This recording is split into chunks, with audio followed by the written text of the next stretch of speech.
We on. What up? What up? Welcome back to the To Be Fair Show. I'm your host Johnny P. Over here, real. It's Q. And we back. Special guest today. Yes, sir. Very excited. One of the OGs in the building today. Comikbook Cam. Definitely. I've been rocking with the music. From the materials. You got the rap theory. You're doing the whole university teaching these motherfuckers how to rap. You giving too much away. Let him tell his story. Let him tell his story, bro. My bad, but definitely special guest in the building. Before we get into it, I want to tell everybody to please follow the To Be Fair Show. We on Facebook, we on Instagram, we on TikTok and Threads. Like the video, hit the notification button, subscribe.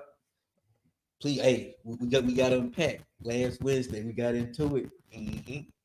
Somebody said we were glazing. I don't know. Said Donald Trump. We was. What they said we was doing? I don't know. I think they said that they don't like agreeing with opposing viewpoints being challenged. But no. We had to unpack. We got into the idea of Trump versus Biden. I can't remember like with the small little nuances that we did, but we tried to unpack a little bit. And like on cue, I guess, what you're speaking to is when you challenge the conventional thought of what the masses tell you that you're supposed to, you might get called out for glazing, I guess. I don't know. I ain't never, that's a first for me. I ain't never. Nobody ever said you glazing? Yeah, that's a first for me. So I guess that's something the kids speak. Bro, you usually be glazing or what? Yeah, I don't know. I don't know what the hell that. I'm waiting for y'all to give it more context so I can get a laugh. If glazing is it's a millennial term for D-Rock. Oh, okay. That's what you was doing, Johnny.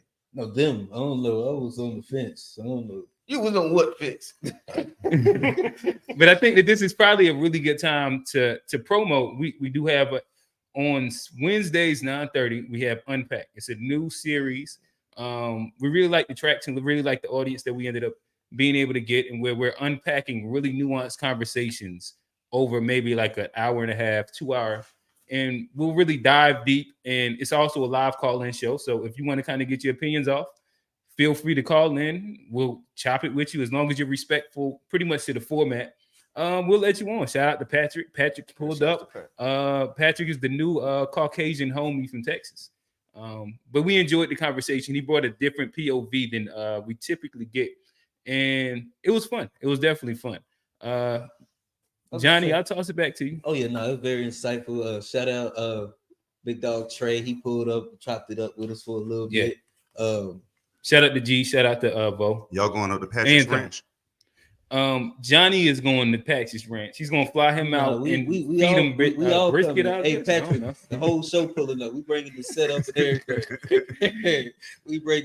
everything. But yeah, check us out Wednesday, 9:30 p.m. Unpacked right here on the To Be Fair Show. I guess we'll get into it. Yeah.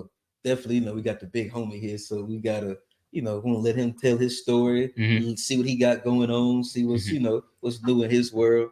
I know the album doing all right. Just Cam is fine. Yeah. We was just playing it vibe. So it's doing fine when you indie and you charting. I think that's fine. Nah, that's just fine. Yeah, just fine. Just fine. But yeah, what's been up with you, big dog? How you living? Man, I've been good, man. It's just the professor of rap is what they calling me these days. So like I'm teaching people how to rap, teaching people how to rap better. It just depends on what level they at. And the music. I'm working on a new album. As we speak. Fried fish and pancakes. So, okay. Yeah, man. Yeah, fried like fish that. and pancakes. Not chicken and waffles. Fried fish and pancakes. Exactly. I ain't never really. It's crazy. I'm trying to think of like if that probably might hit. Hot sauce and maple syrup, and then the tartar sauce too. No, you got to put a little bit of mustard on there. It's not actually bad. You got to put a little bit of mustard on your listen. fried fish. This coming Saturday, I need. Where my camera? There you go.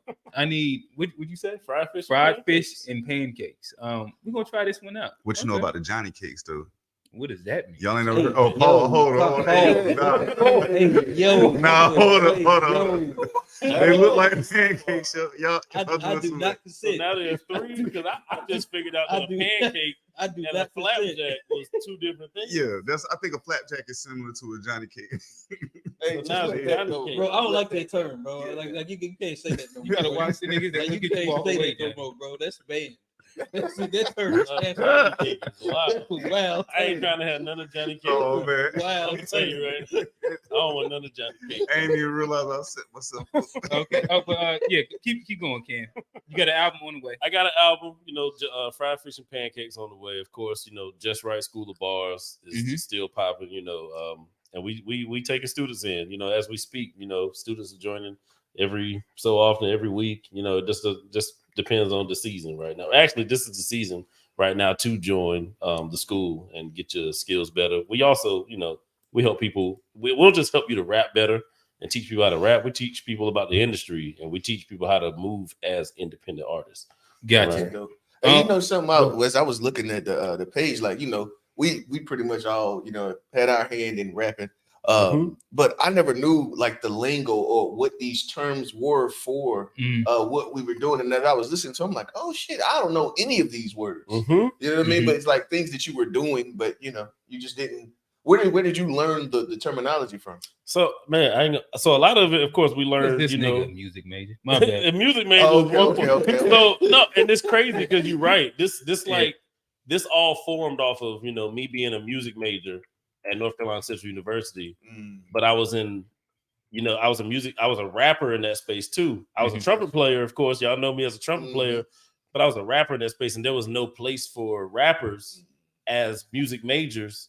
And I was like, but we doing the same stuff. Like, we're doing cadence, we're doing pocket, we're doing like all this stuff we're doing. Yeah. But at the same time, there's a literary aspect to it too. So we're doing it's almost like a music class and an English class put together with the rap theory class. That's cool. Because it's like, we're learning how to build cadences and rap in the pocket, and we're learning how to do all that. But we're all and deliver, but we're also learning how to do similes, metaphors, alliteration, assonance, homonyms, whatever, homonym to simile, punchlines and stuff like that, right? Cool. We're learning all of those aspects. And even punchline theory is such an interesting concept. It is. You know what I mean? Yeah. It is. Hey, Ken, I got a question. You doing the open enrollment season now? You taking new? So how does that like? Is it everything online? Do you do physical classes too? So everything is online. Okay. Everything is online, but I do physical classes. Like I have some physical classes that I have to do at a couple of schools and stuff like I make appearances in like colleges, and I was just at an elementary school, just rapping to the students out there and stuff like that. But for Just Right School of Bars, everything is online because we have students in South Africa, we have students in Greece, we have students in Pakistan. So like it's people all around the world that's taking these classes, and hip hop is a worldwide phenomenon, and everybody's trying to do it. It's crazy to think that like hip hop has circulated so far out. Like it's like you said, it's global at this point. That's crazy. Global. That's crazy. Global.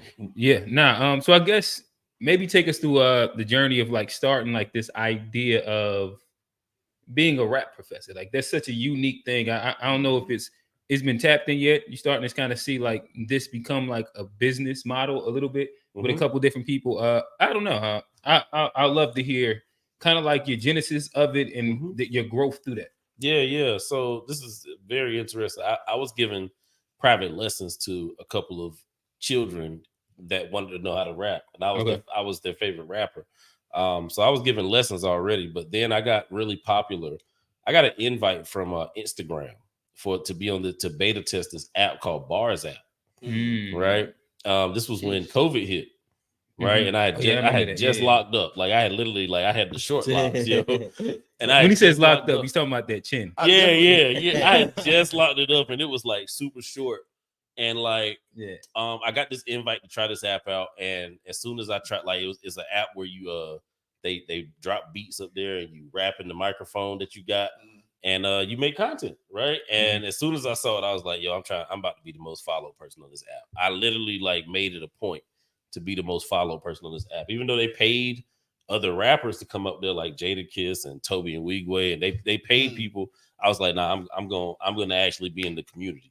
And I'm gonna actually be and I ended up being the most followed person on the app, to the point where they they promoted me, like it started like actually pushing me to do more content.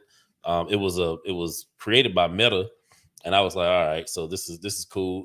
They asked me to do something like where I'm like giving out these tips on how to do certain things, and I was like, I could do that. I'm already doing that, and people are kind of asking for it anyway. My fans were asking for it, so I started dropping these tips called Bars Tips on the Bars app, and I was literally like, how to do breath control, like a whole minute video on breath control, a minute video on cadence, a minute video on punchlines, wordplay, and stuff like that. And somebody commented in one of those videos was like, "Yo, people would pay good money for this." Okay. And right then and there, I started a master class, and people showed up. That's cool. No, that's Okay. fine. Let me. I just love like because I grew up on hip hop and like I think everybody just listen to it. It's like everybody want to be a basketball player or a rapper. This is like everybody had that dream in the back of the head. Even if it's not, you might not do it, but somebody who is just wanting to start rapping, might not have did that. What would you say is like the most important thing for somebody to just start focus on? Just starting, right out the very beginning. Learn how to rap. Okay. I would tell them like straight up, like like first thing is first. Let's learn the culture of what you're doing, because you don't ever want to go into a culture and not contribute, right? You don't ever want to go into like if you don't learn the language of that culture. Like I can't go in any jazz jam session and just play like I'm a classical player or something like that, right? Fact. They gonna look at me like I'm crazy. Yeah. So like with hip hop, you really have to learn the culture before you like start trying to get into it, and you can do it simultaneously too, right?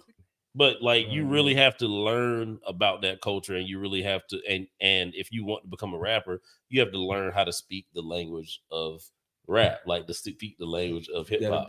So there's basics. Culture. Yeah, there's basics to it, right? We all have basics to certain music that we make, whether that be classical, pop, hip hop, or what. We all have basic structure. You need to learn how to put rhyming words on beat 4. You really need to learn how to put rhyming words on beat 4, because if you can't put rhyming words on beat 4, how you gonna put it on all the rest of the beats? Right. I got you. Now, one more question. When it comes down to, because I guess we all talk about this now with like old school rap versus the new school rap. What do you think is more important, the lyrics and or the flow? Man, so what? This is let's say, because he actually has this as he has a meme of this, and I want to use this for memes. I do. He literally has this as a meme. We listen. That's not the step on it, but it's a conversation. Question, though. Yeah, because that's a dope question. Yeah, I'm trying to figure out what it's been long debated. So I guess we'll unpack. Yeah. We'll unpack that.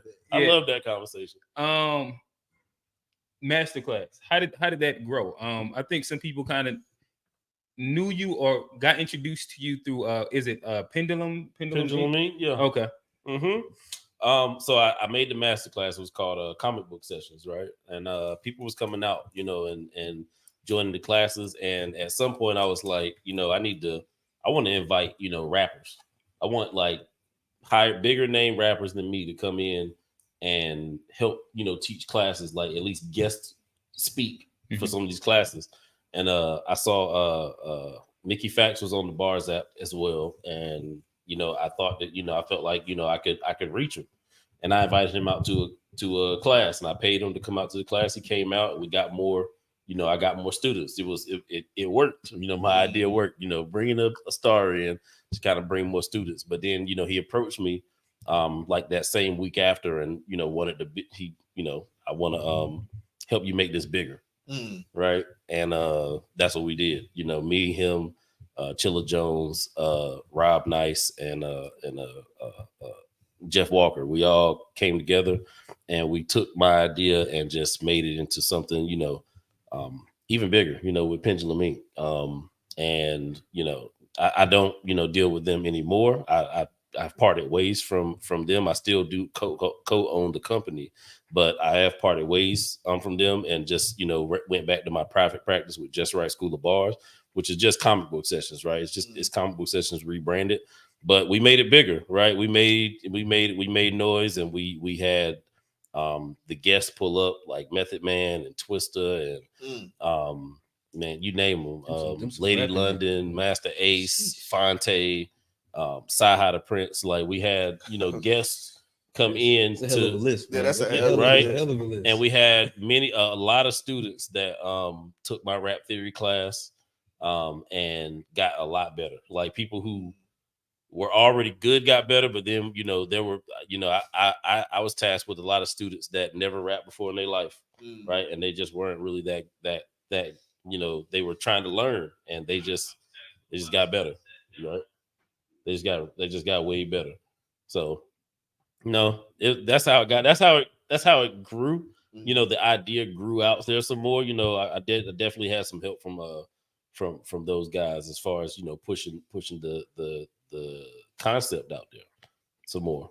Gotcha. So would you say that you was probably like first in that space, like the idea of like the teaching people how to rap space?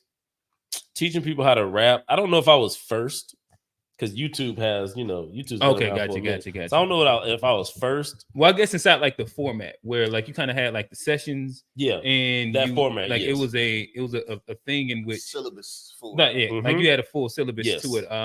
How does it feel seeing kind of like, because like there's a bunch of different things, or different places where a student can go to learn how to rap. I guess I'm just thinking about how does it feel to see your brainchild that started, as a seed of like the Bars app and tutoring fans grow into like an industry?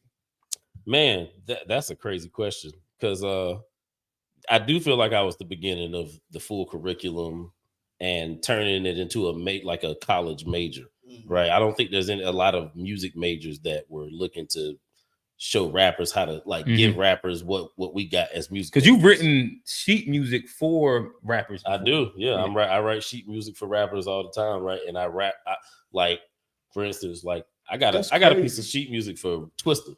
I wrote one of his verses out in sheet music. Let me make sure I understand. So you're saying that like you have the words, and then you actually have like the 16th notes and like the chops and everything. That is crazy.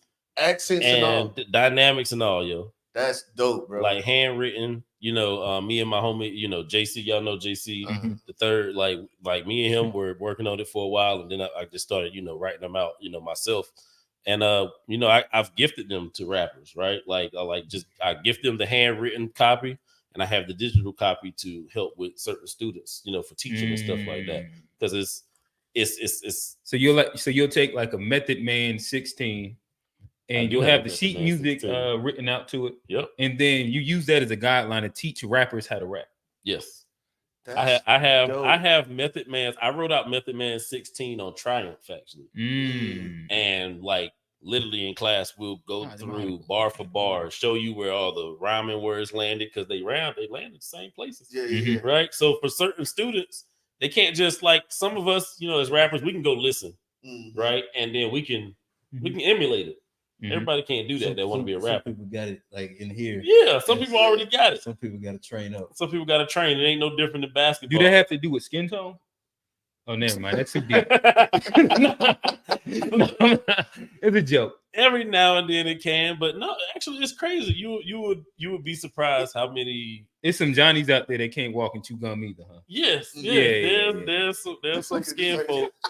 There's some skin folk out there that. They came out with no rhythm. I mean, bro, I always thought that it was crazy where like somebody that couldn't like just rap. I didn't, you hear people that can't like keep up with cadence and understand it. And I always just think like this seems like something that everybody can do. You know what I mean? But then you kind of get a long time and you're like, yeah, well, I mean, everybody, even your tongue's not fast enough to chop. You know what I mean? Or just the idea doesn't just click with the way that they think. So I understand like writing it down in sheet music, that actually I can see where that would aid in someone's understanding on how to place the words. Exactly. That's crazy. That was a bit, bro. That's a genius idea. It's been crazy. Dope. It's been crazy for the ones who can't see it, but it's also been crazy for the people who can rap because they have never read sheet music before, right? So they don't even know where their rhymes land. But I imagine that's almost and I don't know because listen, I've always struggled reading music. Even like me being at Central having a scholarship to play drums, sheet music kick my ass. I can play the hell out some drums. But Quint Miles. Yeah. but the reality is that like if you was to write down like a cadence that I made up, and I see how everything lands, it makes it so much easier because I already know it. Right. And imagine like I'm gonna just use Method Man because you said that you've written that out. Even if he doesn't understand music, he can probably look at that and start interpreting and be like, okay, all right, so I understand this concept because I know what I did. And then, you know, I mean, it's an easier way, just thinking back right now, to actually teach kids. If they already know what they're doing, and then you show them the sheet music to it, it makes it so much more easier to understand. It does. Yeah. It does. It's just, especially when you're talking about punchlines and stuff like that, because now you can see where the punchlines are placed. Right. Oh, it's in the fourth measure. Oh, he did it on his fourth line. Oh, why would he do that? Like, why did he put it on the fourth line? Why did this artist put it on the third line? Like, why he put a punch right here? And why did he land it right here? Like, so it's been very helpful for a lot of students. I have students who came in there and they couldn't put one word on beat. And now they putting together 16s and 32s, you know. So it's a blessing, man, to be able to, you know, drop that knowledge, you know, for students, and you know, they support. No, that's fine. Let me as far as like if you looking long term, because this like it's fire. Just that, you know, how we breaking it down. Is this something that you want to like just kind of keep independent, or with this like your curriculum, would you want to like, you know, consolidate it and break it down and be able to like share it with like different like maybe higher, you know, learning institutions, go to university level, and be able to just, you know, replicate it where maybe you're not the only one teaching it, but somebody else is teaching your classes. So I do teach, like my students go through a certification part. Like we have a full textbook, full curriculum and all, right? So they go through a certification process to be able to, you know, teach and stuff. Right? Man, that's crazy. But this is a crazy conversation, right? Because like when stuff gets accredited, like other powers get control over certain things and what's taught, right? So staying independent and like actually going having and control over it. Having control over it, and I can still go to those colleges and teach, right? Like I just spoke at Central like a couple weeks ago, right? And the kids got to hear me rap. Like the kids, you know, they got to hear, you know, and if I want to, I can teach, I can do workshops and stuff. So I can kind of do both, but accreditation does open up different doors. But at the same time, I don't know what happens when other powers get their hands on. What do we want to adjust in this curriculum now? Right. And once you open that Pandora box, once you open it up, exactly, you might not be able to take it back. It's a slippery slope. But no, I think it's just dope that we even that we brought rap music to this point. Because I remember, you know, arguing with my mama, you should do this, just a fad. Y'all ain't gonna be listening to this in 20 years, and now we teaching. They teaching it at university. The same way they teach jazz. Yeah, now they teaching it at university. So just to see the full circle of the music, and like, you know, being able to sit down with somebody that's, you know, having this, you know, influential part and taking it to that next level, it's pretty dope. You know, it's necessary too. Like that's the part that like a lot of like we don't get sometimes. Like jazz, for instance, jazz is like the older brother to hip hop. Jazz was hip hop before hip hop was hip hop. That's why a lot of samples come from jazz, scatting and all exactly. Of that. And when you look side by side, a lot of it is, you know, the same. Like we have, you know, the ciphers. They got jam sessions. It's quartet, you know, on the block, right? So like it's a whole lot. It's a lot of similarities, right? And but I don't know if the educational structure around jazz was tight enough. Like when it came to teaching our youth, you know, jazz. And because of that, like a lot of the top selling jazz artists nowadays, I mean, at least when I go on iTunes and Apple Music and stuff, like when I go on stuff, they don't look like us, and it's our culture, right? Like so, like, it's a lot. That's a lot of that happening, even in the schools and stuff. So with hip hop, you kind of seeing that happen. Like when we don't have control over the education, we actually don't have control over the culture. That's what I was gonna say. Is I guess there was somebody at one point who took jazz theory and brought it to accreditation, and it was probably somebody that didn't end up, you know, benefiting from it, looking like us. or maybe it was, but who knows? But once they got to that accreditation, it was able to get exploited, and it wasn't just no longer ours. Mm-hmm. And it ends up, I don't know who's the top jazz musician now, but you just got to have the education behind it, because if you don't have the education behind it, the powers that be are going to take the culture and do what they want with it. And that's kind of what we see happening right now. A lot of artists, a lot of young artists think that it has to be done this way, right? And this is how things are done. Like, this is how the labels push it. This is what the media is pushing. This is what they rap. This is the content. So I need to make this content too. Right. No, that's not at all how it goes, Like, that's not how the game works. Like, you ain't gotta be no millionaire rapper out here rapping about sex, drugs, and money like all the time and killing. Preach. Like, you can rap about whatever the hell you want to be totally honest, and be dope. Like there's different ways of doing it. There's different ways of making content, writing stuff, and different ways to find your fans. Nah, I dig it. I don't know. I guess the progressive step will be what do you see music theory, the concept of teaching rap growing inside, like maybe the next 5 to 10 years with yourself, with the industry? Yeah. 5 to 10 years, you're gonna see a lot of I don't want to say copycats, but you are gonna see a lot of people doing what I do, because you already see people trying to do what I do right now. Like, so it's cool. It's supposed to branch out like that. Now it needs to be done the correct way. But I definitely see this growing into an industry. Makes it sound very, very kind of a little scary for me, right? Okay. Like, because when it becomes an industry, it becomes like the center focus is kind of money behind it, when the center focus in my head is always students. Okay. It's always students. Like, what are these students here for, and what can I do to advance you in your journey? Right. So, I would hope in the next 5 years that it becomes the standard, to be totally honest. Like, for people like, now, I don't want to say you have to go to a school to become a rapper, but if you want to, if that option is available to you, you should be able to go to school to rap. When I was in 8th grade, they asked me what I wanted to be when I was, younger. When I got older, what my career to be. It's 8th grade. What the fuck you asking niggas in 8th grade? It's such an interesting thing. We got to push that on the unpack too. Too much. That's way too much pressure. Crazy. And I said rapper because I was already 8th grade. I was already rapping for 4 years. And they probably tried to talk you out of when I it was too. 10. Like, I started rapping when I was 10. Like, I was already writing full verses at 10, 11 years old and doing talent shows and stuff. So I put rapper, and my teacher told me it wasn't realistic. So I changed that answer to barber, and I learned how to cut hair. Now that's kind of sad though. It's like they, you have dreams and they almost, tell you the shit ain't like exactly achievable before like they even see who it is that's, because certain people have certain gifts. And if you try to talk somebody off the ledge before they even get there, a lot of times, I think that happens a lot of times in our society, is people don't get to really show their gifts. You see, every rapper is born off of teacher tell them they can't do it, right? Can't do it. And teacher always told me I ain't gonna be shit. It's not that it's so important. Just what was did the teacher look like 16. You? No, of course not. Okay. Of course not. Teacher did not look like me.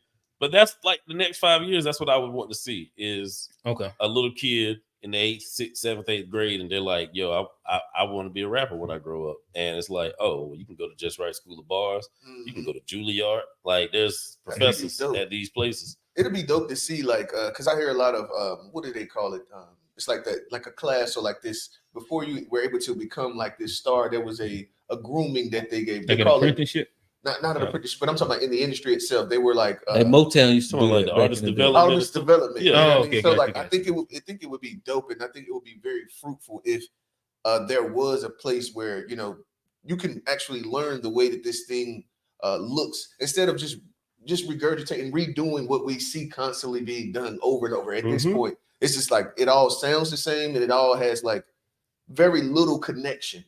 And I think that when you learn the foundation of the thing, there's a connection that grows within you that will, will manifest itself in the work that you create. And so I think that'll be very dope. 5 years to see, where does that push hip hop, not just rap? Because I think now we have a lot of rappers. It's not as many hip hop guys actually at that, at the place where we're seeing these rappers. And it's like, I don't know how long that will last and if that's really beneficial for the culture of hip hop. Because I think it's like, It's you know not. what I mean? It's not, I don't think it's beneficial at all either. It's poisonous to be told that. Because again, you just said like showing them what it looks like. And that's what I like. I try to show them what it actually looks like. Because again, you don't have to be a millionaire rapper. You know how many rappers out here would love to make $10,000-$15,000 off of their craft in a year? Yeah, 5,000. Like they're like, oh, that's a part-time income. It's just a strong part. And that's something that I heard Kevin Gates say earlier in his career. He was talking about, I can't remember the exact number, but he was like, man, I was making 5,000 a show. Like there's a lot of shows where you can do and make 5,000 a show. And then, then you keep graduating up. But hell, at 5,000 a show, you still doing what you love to do. Yep. I mean, just one show a month. You know what I mean? Shit, even if you just make 5,000 that year, year, that's good part time. No, You for be sure. having to like do shit you don't want to do for part time. Exactly. That's facts. And there's a lot of artists out here that just want to be able to do that. Like I would love to make $3,500, $5,000 this year off of my music. And I'm like, okay, let me help you get there. Let me help you get there. That's actually beneficial in today, like the way, because it is set up to where like the internet has taken power away from the label. And so if you got the independent artists out here just doing it, the average motherfucker just go out there and just, download Pro Tools, buy a microphone and just make some music and put it out and hope that it do well. And like then what you're giving people is the opportunity not only to just like put it out and just hope, but to actually, invest in this craft and put it out and you're gonna know that, I'm able to, bring back revenue. And, we always talk about like free market society versus capitalism and stuff. And this is one way we can we talk about the labels and how the labels are ruining the industry and this is one way we can take back the power from the big billionaires and them corporations is if we are able to effectively do the independent route.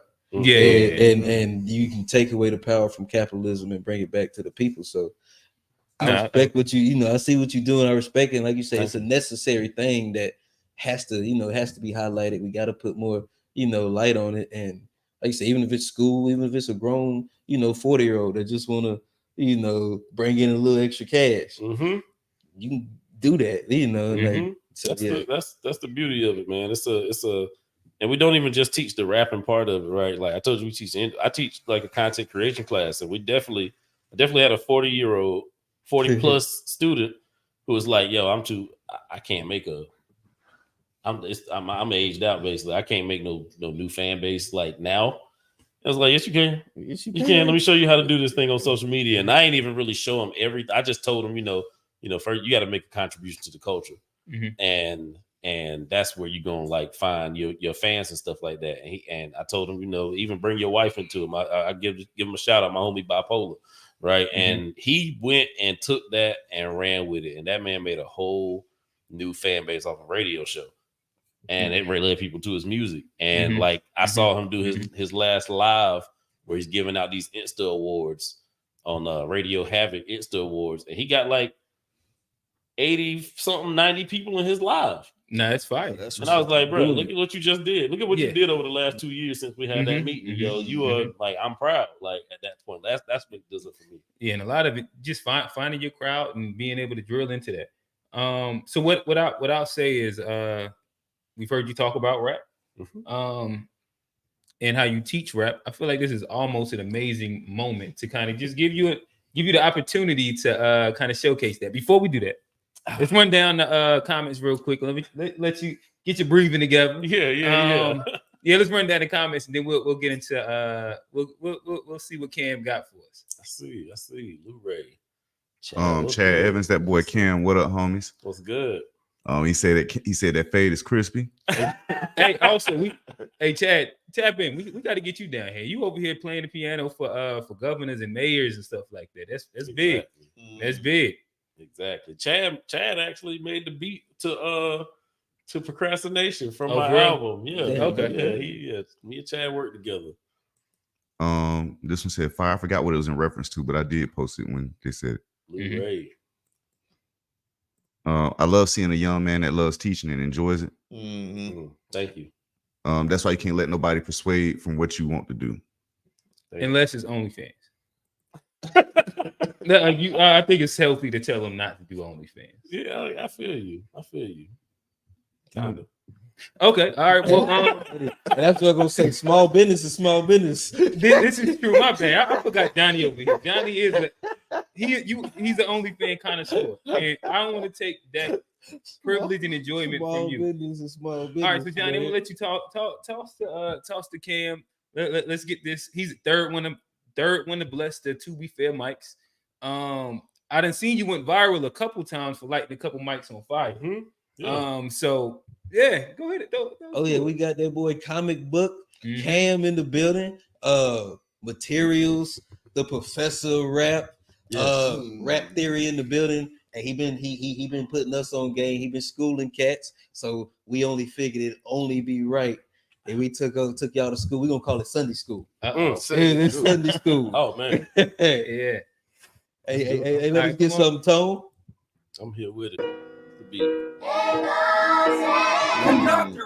All right. 555 is funny. Yeah. It's crazy. I like that. Yeah.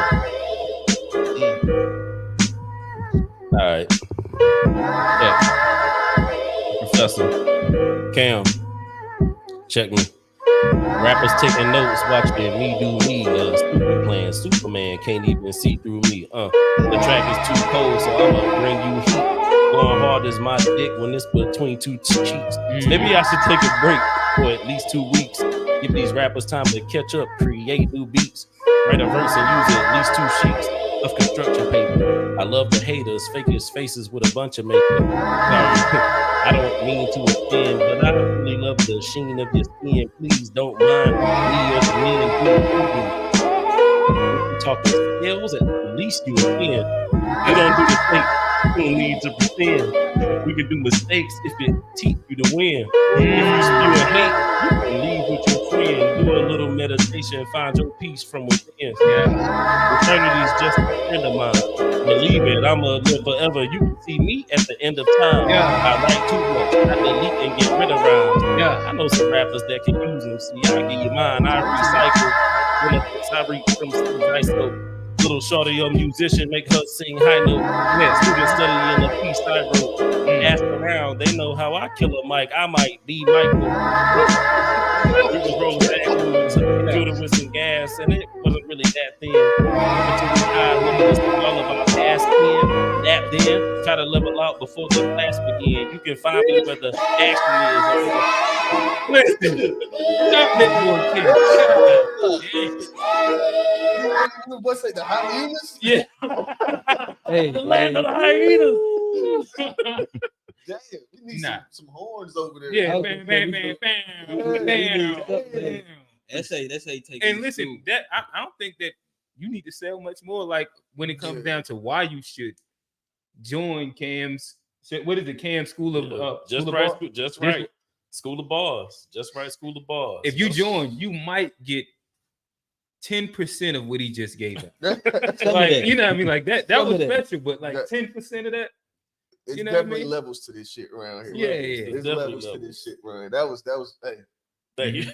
That was light to be totally. Don't Talk talk that to him. shit. Talk That that was shit. He light. said it's a Sunday afternoon. He said don't holler at him Friday night. Right. Yeah. Hey, man, we appreciate you for Man, thank you you. know Blessing us. blessing the stew with that's I like that. No, thank you for the platform. To be fair, show. I've been waiting to come up here, man. So I appreciate the platform. So you kind of introduced us to you, and you've introduced yourself to our audience. Now we like to kind of bring guests into our world, the To Be Fair show world, in which we start off with a friendly game of rock, paper, scissors that leads us into our memes. Rock, paper, scissors lets us know who's gonna go first. Who's gonna delegate the order? Usually I'm kind of, but Yeah, he just. I'd say maybe the past 2 months I took a little break, so I let them win a couple. You know how sometimes you got like your little brother, I got you, and you gotta let them win a couple. So again, we need you to participate. It's rock, paper, scissors, simply Shoot. say, and then we'll Just kinda, rock, paper, scissors. Too. Rock, paper, Rock, scissors, shoot. shoot. Yeah, no, we shoot. But not and shoot, right? No, not rock, and. paper, making scissors, shoot. Like Just that. making sure for Yeah. Oh, that's a that's a And shot. shoot is That's crazy. That was a shot. And shoot is crazy, yo. And shoot is crazy, yo. I've never heard That was rock, a paper, straight. scissors, That and was a shoot. straight. I don't know where that was going, but that was a straight. Yo, I just had to make sure anybody else did that, yo. Rock, paper, scissors, and shoot. Okay. It's rhythmically just off. It's rhythmically not. All right, here we I'm go. sorry, baby. Ready and rock, paper, scissors, shoot. Dang. Oh, why everybody pick scissors? Dang. This nigga Crazy. Johnny been, I ain't even, you know what I mean? It's crazy. This has become a thing a bit. I'm like Jordan at Nah. rock paper scissors. Somebody with no left hand. Jordan, back to the fade work. Hey, no. You got they used to send that to Hey, wait, Q. what's dude been playing online? Hey, that Hey, Jordan- That nigga said, we done with the We 90s. done with the 80s. We done with the 80s. Yeah. Mike, what's his name? Mike Peak or something? Yeah, we that- done with the 90s. Hilarious. Hey, but let me get Big my order. trash. How we gonna do it? How we gonna do it? I think I'm gonna let my boy What? go first. Okay. With the memes? Yeah, you know you. Which one did I say? I sent y'all like 4. I'm like, yeah, y'all can you can play whichever one. Me and JC, yo, we can't help. You know what? Akira. Akira, right? Like rest in peace to the creator of Dragon Ball Z. Right. Okay. Oh, yeah, for sure. Well, I guess we'll start with that. Shout out to Lisa for pulling back up on us. We appreciate you. Oh yeah, Lisa said fire to the freestyle. Let's Mm. put that up again. Thank you. Okay, yeah. Hey, Sal.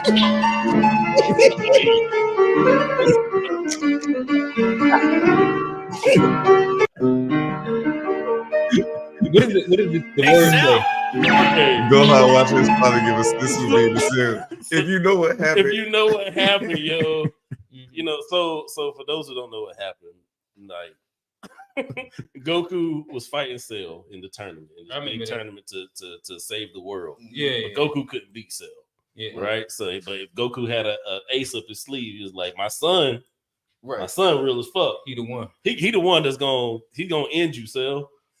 But Goku's so fucking cocky that he gave Cell a sensu beam, which basically heals every fucking ailment that you had. So every injury that Cell had during the Goku fight, all that shit got healed, I right? forgot that part happened. Yeah, Right. I remember looking at that when I was a little I kid. totally Yeah. forgot that too till you just said it. Right. So that right there is Goku's point, like Gohan point of view, watching his daddy give this man is about to destroy the earth a sensu beam before he fight me. Like really, Like nigga. crazy. Yo, let him heal up. Really? That's a different Really, type nigga? of cocky right there.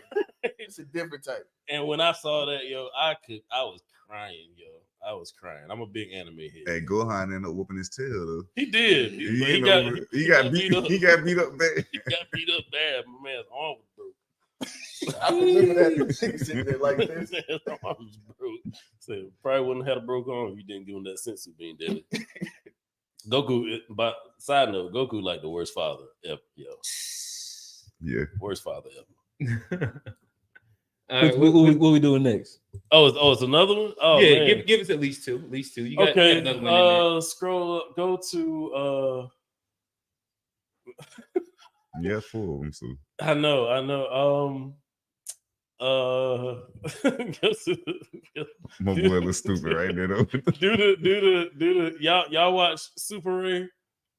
Yeah, nah, Super Ray fucking. Super Ray hilarious, man. Yeah. And I don't even know if this one is. Which one? Yeah, click Super Ray. Yeah, this bro. is yeah. Go ahead. I ain't never had no dragon Oh, chops. yeah. I ain't never put the egg in the dragon. I ain't never put the egg in the dragon. Yeah, I ain't never had no dragon chops. I ain't never had no dragon chops. Put the dragon in the water, then you boil it up. Go ahead, just boil it up. Put the dragon in the water, then you boil it up. Take the skin off off the back, then you boil it up. Now put the bitch on the table, then you scrape it.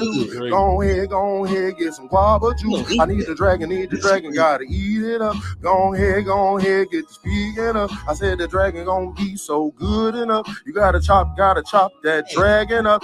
Get the chopping, use some dragon chops. Go ahead, eat some dragon chops. Now go ahead, put it in the grease, nigga. Garlic, Nigga, go ahead, just put it in the grease, The whole nigga. head in there, And cook it till it eat. Nigga, go ahead, put your motherfucking dragon chops. Top of motherfucking lettuce with your dragon chops. No, you niggas wanna eat them, get your dragon chops. Gotta eat the feet and breed them, get your dragon chops. Motherfucking dragon chops so damn good. Dragon chops selling. And you see the fried fly that he did. dragon chops. Yeah. When you really think about it, yo, there ain't a song that could go better with that video, yo. Nah, it's that. You never Not seen at all. me eat some dragon chops. You never seen a nigga eat no dragon chops? You ain't never seen no dragon chops, yo. Yeah, Johnny, who next? I was gonna say, Cam, before we let you go, you comic book, so I gotta ask a real Yes, pertinent. I gotta ask a real pertinent question. You DC or Marvel? Marvel all Okay. day. I like both though. I Okay. like both, but I it's was Marvel. gonna say. Yeah, if it comes to the animated movies though, DC be having. I was gonna say Marvel for Animated movies? Yeah, the animated movies, Yeah, you're right. the animated movies. Oh, Not live the regular, action? not live action. No, animated movies. Animated movies. It's only because Batman. It's Yeah, because they got Batman. that's mainly it.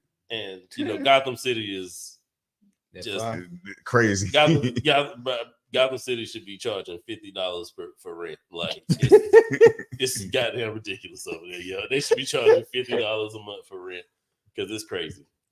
Yeah, that's it. I just had to make sure, I just had to check the the post of the Check movie. temperature, Yeah, see what we was doing. But shoot, I'll let Real go next. He over there looking like he. Oh yeah, just wanted to make sure I wanted He was hit like the ones I wanted to hit. You know what I mean? So I got one that's gonna get me in my banking bag, my estate planning bag. So I'm probably gonna do that one last. Maybe let's start with my boy in that, I guess, hockey jersey. Okay. Travis Green TV. Yeah. I don't understand football completely. I thought the goal was a touchdown. Goal is a first down. If you get enough first downs, you'll get a touchdown. Too many people live touchdown driven. And if you live touchdown driven, you'll throw Hail Marys and you'll do silly stuff. I found fulfillment in just getting first downs. And I know that a touchdown is possible. I believe that that's the future. But if my eyes are just completely on that is where discontentment comes from. That's so There's good. so many disappointed believers and non-believers. If those metrics or if those goals are just so consuming, it has to be 100,000 for it to matter. Or you could just run the play. Give me this day my daily bread. Because when it is only touchdowns, everything else is a failure. If you believe that as a quarterback, then your linemen will always feel like they feel it. As a leader, you have to know that we just did good. Yeah. And Yeah. if not, then those around you who are called to help you and accompany you will always feel like we're short. Yo, he talks just like he sings though. I didn't even know he was a singer. Yeah, he's a singer. He's a gospel singer. Oh, okay. That was interesting. That was cold. I don't know what's wrong with Johnny. He just was the football reference that killing you. You can't look past first downs, bro. Yeah, you gotta have touchdowns to win. Field goals lose games. You gotta win touchdowns. If you're a quarterback and you don't throw no touchdowns, you motherfucking you Jameis Winston. You don't like You go through a game like you gotta throw touchdowns. So his analysis was off. Yeah, he said he did. No, it was a great. He said he didn't understand football at the beginning, and I believe him. But it was a great metaphor though, like about life. Man, he said I used to go for straight first down. I thought it was dope, but I was thinking the same thing, Johnny. I was like, well, you gotta make touchdowns. You don't gotta no get points without touchdowns. touchdowns. But I think what he was saying about life, yes. You But kicking field goals at like the you one. shouldn't. If you don't know, you shouldn't use football though. But that was a great analogy, it bro. wasn't. Yeah, It 'cause you can was. kick field goals at the one, and then you still gonna lose. Enough, Still gonna lose. enough first downs don't give you a touchdown. Yes, you got to score Yeah. touchdowns. That's true. You gotta score. Oh yeah, Cat, your brother played. He played collegiate football. Did you play football in? I played high school football. Yeah. Okay. Mhm. All right. Yeah, that's Yeah, it was a good concept. So It was they, cool. they just tossed the joke up and shot it, brother. it Man, they just shot Saturday. was He inspirational. threw it out there. It was Good thing they throw it up and shoot it. Skeet, yeah. That was super inspirational to another nigga that don't play football. or really watch. I guess that's probably why it was so much for me because I don't even watch football. Oh man. Okay, go to my boy with the say black and the dude with the curly hair. This was a weird one. Well, I ain't gonna say weird. It was a concept about love and parenting that kind of was different for me. There was a day where my mom pulled me aside. I was having an argument with my stepdad, and I went to my mom looking for support, and I asked her to support me. I was like, do you love me? Right? Do you love me, or do you love dad more? And she looked at me and she was like, of course I love your dad more than I love you, because you're my son. I have to love you. You were born to me. I must love you, but it's a choice to love your dad. So I have to love him more because it's a choice. And for me, I will never forget that conversation. I'll never forget the look on my mom's face. It was so simple and so academic and so clear to her.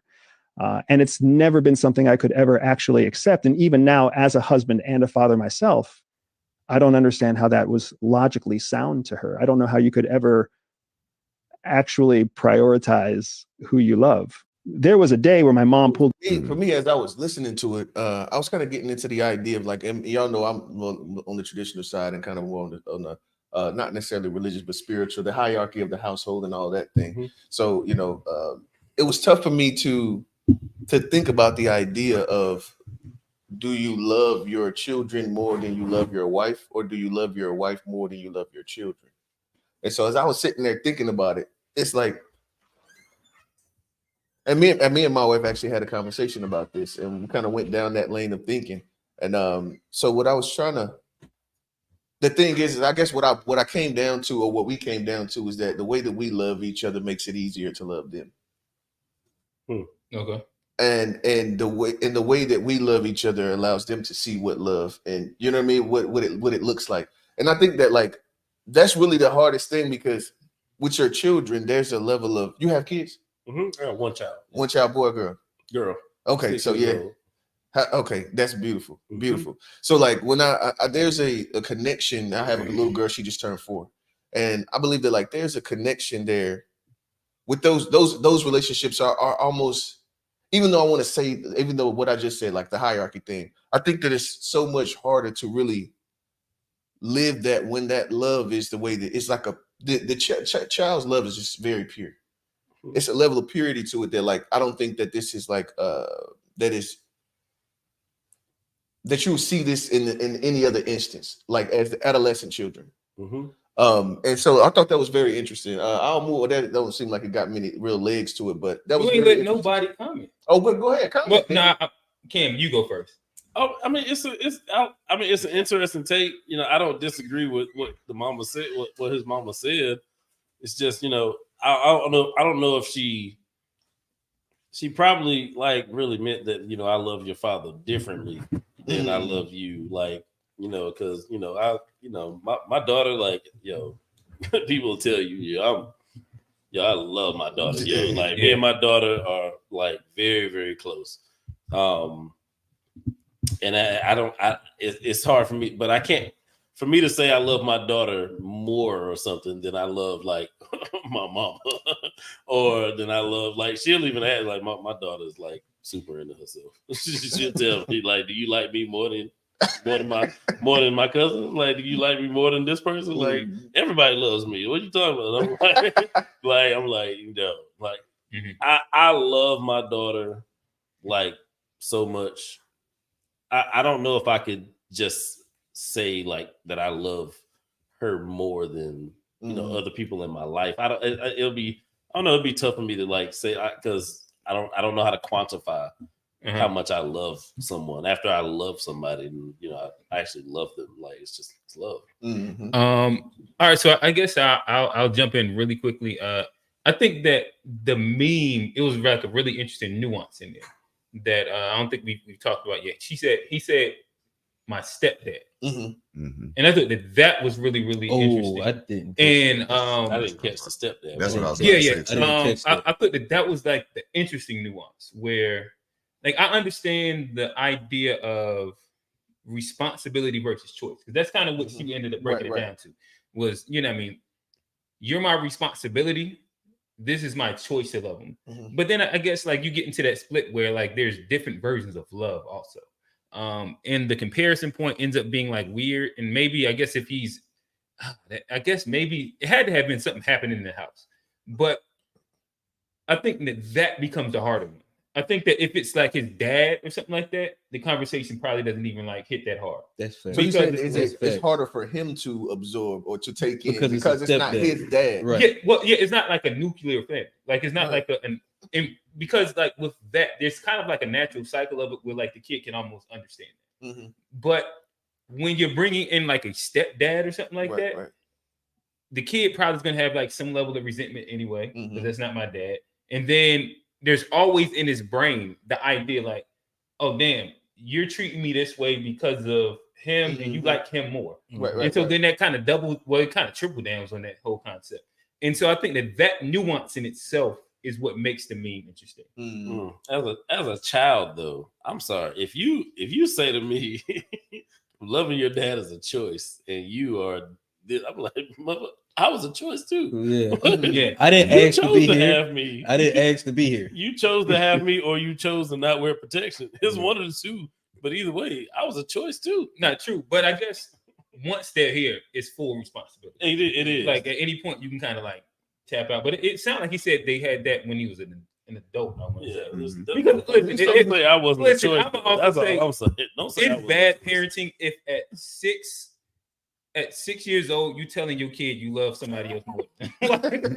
like you don't have like Yeah, kids that's don't fucked understand nuance. Nah, but I was Tell them also that you about to love them say, more than anybody in the world. That's all you got to say. do you think that would make a difference with like even with a 6-year-old, if it was actually his father, do you think that would make a difference? Hey, I think I got an interesting point on that. Hold on, let him answer the question first because I want to hear it because I don't think it does. But go ahead. Do I think that it would make a difference at 6? No, whether it was the father or the stepfather. Or the stepfather. Because I'm like, all right. So I'm gonna repeat it just to make sure I understand, and then I'll answer. So do I think that it would make a difference if the mother told the actual father at 6? Told the kid that her actual father was more important. but that At she 6 loved years her old. father, like His if that was a common knowledge, Yes, I think that it will make a big difference. Make a difference to the child most of For sure, because even that resentment to the exists. child. Yeah, it exists even at that age. It was As long as the more. father, about to say, as long as the father is present, also, yeah. See, But it's even if it's the one father of is them not things, present, like, I think this is a good point. Like before we get into that, like And I think I'm gonna throw it to you, but I think this is actually because I'm speaking out of my element. mm-hmm. But I think that like y'all kind of grew up within like the framework of like a single parent home. Mm-hmm. If you had heard that from your mother, how would that make you feel? Oh yeah, no. If I heard that from my mother, and my mother didn't get married until like she got married once when I was in 7th grade, and then they ended up divorcing. But Okay. if she would even then, she would have said like she loved her husband more than me. That would have been That would have threw me off. But if she would have been in a marriage, and that would have been the idea that I grew up with, and that's what I was about to say. It would hit different. It would hit different. Yeah, It's like that's kinda what kids just know what they grow up with. It's the same as telling a kid about Santa Claus. If you never introduced a kid to Santa Claus, then you never got to tell them Santa Claus You're ain't real. introducing a new variable and then So- saying I like that more than the thing that's always going to be. It's a constant- Always Yeah. been with you. I know real. Before Oh, no. Johnny So that's kind of well into it. we gonna get to you, Johnny. We love you, Johnny. Like, I got a point, bro. Go ahead, Johnny. I mean, we pretty You much agree? All right. yeah, we was on the same. Johnny, the red carpet. Well, no, because I think like from the kid's perspective, because Mhm. like I don't got a wife, I ain't got a kid, so I'm just literally like looking at it from like how I would feel if I was in the situation as the kid. A stepfather, and I didn't catch that at first, it being like the real dad. I was kind of questioning why I feel that bad as real dad, but stepdad I understand because like stepdad, like you can change your husband or your wife, and like so I think we talked about it on the game night. Should you choose your wife or your child? And everybody said you should choose your partner, over your child, and the child shouldn't feel entitled because that's your partner. But The then, question should be when. Like, but when and where? What situation? but I think but there's some people who have 3 and 4 wives, 3 and 4 husbands, and as the child, first it was this dude, now it's this dude, and it's like yes, it's like that love can come and go because it is a choice. But the responsibility that you made this choice to create me, so I should be number one because I didn't ask to be here. You chose for me to be here, and to say that you just gonna take some random choice you made over here over me, it's like damn. And that's crazy. And that's the point. Like that's where I can understand where you're coming from that point. I literally lived that too. And me and my dad, we have conversations. Y'all know, we talk about, I know old head, and we talk about him all the time. That was one of the things that killed me with him. And that was one of the things that I had to address with him. It was like I would get kicked out and have to live with my dad. That probably happened like 3 times. And going to live with him, that was something that was a regular occurrence. Every time he would get a new girlfriend, it would always put me all the way on the back burner. And I'm sitting here and I hated all of them. There ain't never been one that I liked. Never been one, and it's his fault. What about the new Wapian? The new Wapian one? Oh, I know you're talking about. You know that one. She was the best one out of all. Okay, he loved. Hey, but what if he would have been like, you love that one. What if he would have been like, hey, Real, hey, look, it's her. Like he said, he did that. No, he didn't do that. Cause you feel some way about that. I ain't gonna lie to you, bro. I used to when I lived with my dad, bro. We just move somewhere. You know what I mean? We just wake up. We gonna go over here and spend the night. He didn't tell me we were spending the night. I just end up on the couch, and then next thing you know, we live. Like what the fuck? You know what I mean? That was literally man, right there. That was crazy, that's bro. Man, for real. I swear that was crazy. But let me just get my last one. I really wanted to talk about this one. This was very important. Okay, hit the comment when we scroll on. The love for your child and the love for your mate are completely different. You cannot love them as saying so. You can't compare. You can't compare, I guess. I don't disagree. That's about where I'm at. It's just a different. It does bring up another conversation for me though. Like I want to like examine this. What is marriage then? Like at this point, like how do we see it? Because like I think that'd be a good unpack. I think that would be a good unpack too. I think that'd be a good one. Last one to get old buddy in the pink shirt. This is the estate plan, John. Like this one right here was like, y'all know I was doing this. I don't trust no man with a man bun. Tones. I need everybody in the room to call the top 5 people you love. Where's your will at? Send it to me. I need to see it. You know how black people, we like to, I got a will. What does it say and is it registered with the county? If it's not registered with the county and it's just in grandpa's top drawer, it does not count, all right? It does not exist. What happens is when you die, you will go to probate court. Probate court is the perfect opportunity for people who understand more than your children do to take your property. You've made the payments, you've paid off the house, it's been 30 some years, and now that property is yours. It's supposed to stay in your family. It will not if you do not have a will. People come in a black neighborhood, Atlanta is as black as it comes. But the west side, the east side, the south side, if you're really from Atlanta, you see it's not what it used to be. A huge part of that is because we don't have wills. Grandma passes away. Kids don't have the same money that grandma and them had. They don't have the same family structure that grandma and them had. And what happens is that since they can't either pay the taxes or they aren't able to get the property in the first place because there was no will provided, you will lose the property. And if I'm on your conscience, I'm feeling you convicted, I'm pressing the button, all right? I want you to feel pressed walking out of here. Ask your mother and father, ask whoever your guardian, the old people you know, do you have a will? If you don't have a will, you are not serving your family. I don't care what you did for the last 50 years, 60 years, you are getting ready to squander the opportunity that you've worked your entire life for. Just finish. I need everybody in the room to call the top 5 people you know, before I got into the trucking, I was at the bank working, you know what I mean, doing pretty much we call it dispositioning the accounts of like deceased people. And so that was what and then even in my life, I've seen a lot of I've had a lot of death here recently, and it's one of the messiest things that will happen to a family. And here in North Carolina, and I'm telling you, like we really want to get these things in order, because here in North Carolina, it is very difficult. So in states like California, you can have a small estate is like up to $166,250, right?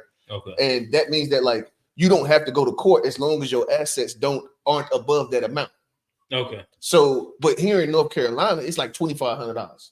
What? So if you don't have this money assigned to someone, let's say your daughter beneficiary, right? If you don't have a joint owner or beneficiary on your account and you have over $2,500 in that account, they're automatically going to have to go to probate court, which then you're going to have to pay for court. Who's to say that you even have enough in there for it to be worth going to court? Right. You know what I mean? So whatever you do have, you can't even give it to them because you didn't put those things in place to be able to pass that down, and then let alone you have property, that's automatically gonna have to go to probate court. You know what I mean?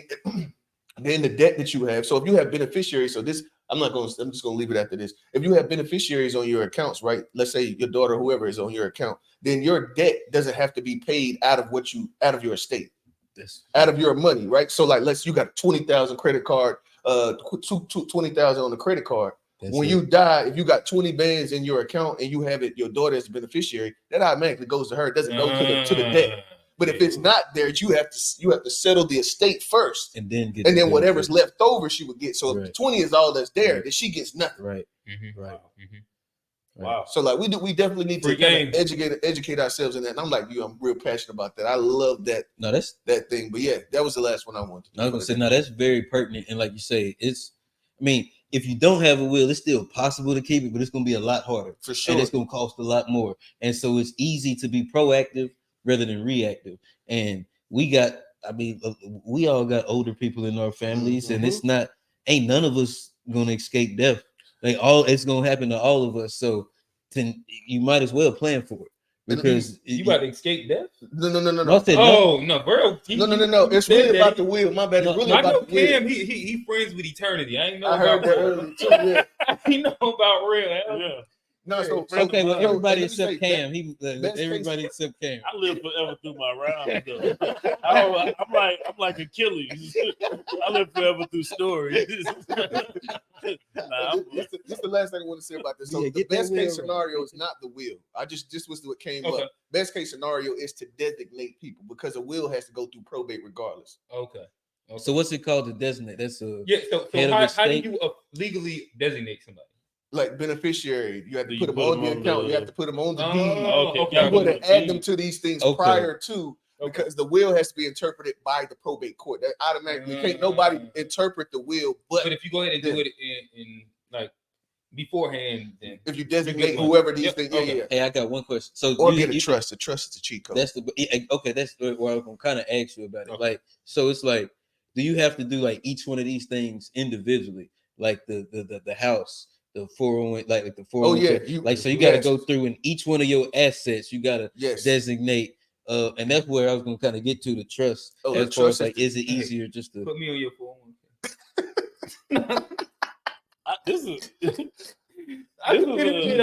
Right? He ain't got no kids. Yeah, he ain't got no old lady. I don't know a whole lot about this whole topic, but like my family we pass down land. Like we pass down land like to every like.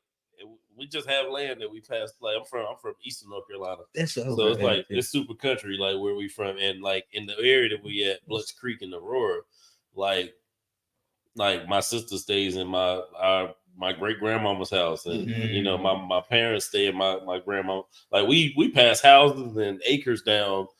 I don't know if I can't tell you if it's through the way that they say it. But no, Cam, I was gonna say that's because that's happened in my family where we've had land and it's got passed down. But if a generation mess up these steps, where like, and then like you got this land, you got these assets, and now there's no way. You got a generation that's trying to be messy. It's happening in my family. It's happening in my family, and so you have all these assets, and then now there's no clear plan of what's supposed to happen with the assets, and so the family infighting, and that's something that happens a lot. I've seen it not just in my family, but like in taking sisters, crossing brothers and your aunties and uncles fighting. Well, tell your mama this. Well, tell your such and such. It get nasty. And like it get nasty. So like with the fact of like the debt and keeping assets, but like even just if you have assets, it's even more vital, because you could go from having acres of land to like being taken, and that's why we finna go somewhere else but that's why they have these systems and institutions in place, for sure, is to trip up people like us, and so they can take it back. And this is a system and a history of them doing the same thing to Black people to end up exploiting us. So we have to get on our game, and it's about accountability. We know the game. Rail just gave you the free game. It's whether you're gonna do it or not. All right. Who's next? You. All right. Okay. That's cool. I guess read that as I pull up. What's next? There are 7. That's what that is. Yeah, my mic went up. There are several different types of wills. The best thing to do is to go to an attorney and take care of your affairs that way. I would suggest to get it done professionally. I agree with you, but I would suggest you designating these beneficiaries and putting these people on there so you ain't got to do the will thing. Because if your will don't come up, then what? Well, I ain't got to say. I ain't got to. Listen, it's also good to have a lawyer that you trust too. No, for sure. It's also good to have a lawyer that you can go to. It's like, this is my family affairs. I'm trusting you to tell me the best advice. You know, it's always good to have like somebody like that on your side. Gotcha. So we're gonna hop around a little bit. Tone, well, you ain't got refresh yet. Go to Rashard McKench right there in a minute. I thought that this was funny. This made me laugh. Right, yeah, right there. Yeah. Okay, because I didn't know who that was. Rashard be wild. Yeah. He is a roaches. Which animal are you the most afraid of? Hood rats. Oh my god!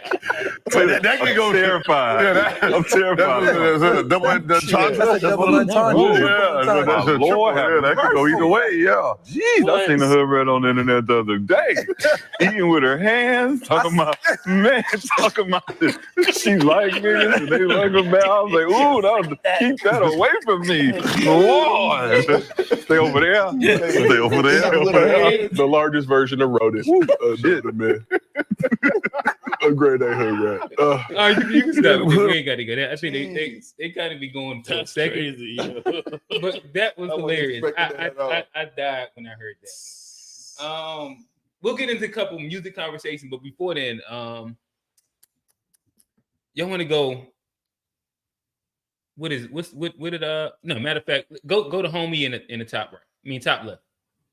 We ain't gonna touch Biden. We'll leave Biden for. We ain't gonna talk about the hood. No, I don't think the white man. I think he's smart. Chill out. I think he's intelligent. Yeah, I think he's fucking intelligent. I would rather challenge him by doing what he's doing and competing. Because he came to steal the gold. He came to steal your diamonds. He didn't spend it for himself. He went and built a country with it. You are stealing the physical dollar and you're smoking crack with it. Accept the mistake.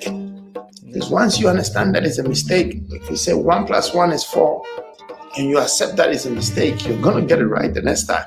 And I think our people are refusing to accept the mistake that we are not investors. We're not buyers. We're not owners. We're borrowers. We're talkers. We're jealous people, but we have the most strength, we have the most talent, we have the most minerals, the most resources, the best to be the best. We just couldn't be the best. For me, I call it failed. Hey, Tom, put 10 minutes on the clock because I feel like this got a bunch of legs too. That's accountability. That's actually for I'll throw it up in the air. Whoever wants it. I'll say this. I definitely think he's, right about like us, kind of having to hold ourselves accountable. Because Johnny, I'm gonna need for you to stand where you stand on Unpacked somewhere, bro. Can you give me some? I need some consistency out of these jumps, bro. We go from Unpacked, then we got another episode. I talked about. So you don't have a wide range of opinions? Yeah, but yours just you don't have a wide range of opinions. But there's no consistency. You just think the same thing every single time. No. Come on, everybody. Hey, listen, I will say I do think the same thing about the same topic every single time. Unless I'm man, Johnny will be over there today, and then he might be in the bathroom or in the front room. Don't you be all over your house? Don't you be all over your house? Don't you be all over your? You don't just be in the bedroom. You be in the kitchen sometimes. You be in the backyard. You be all over your house. I forgot what I was going to say. So nigga, you only stay in one room, nigga.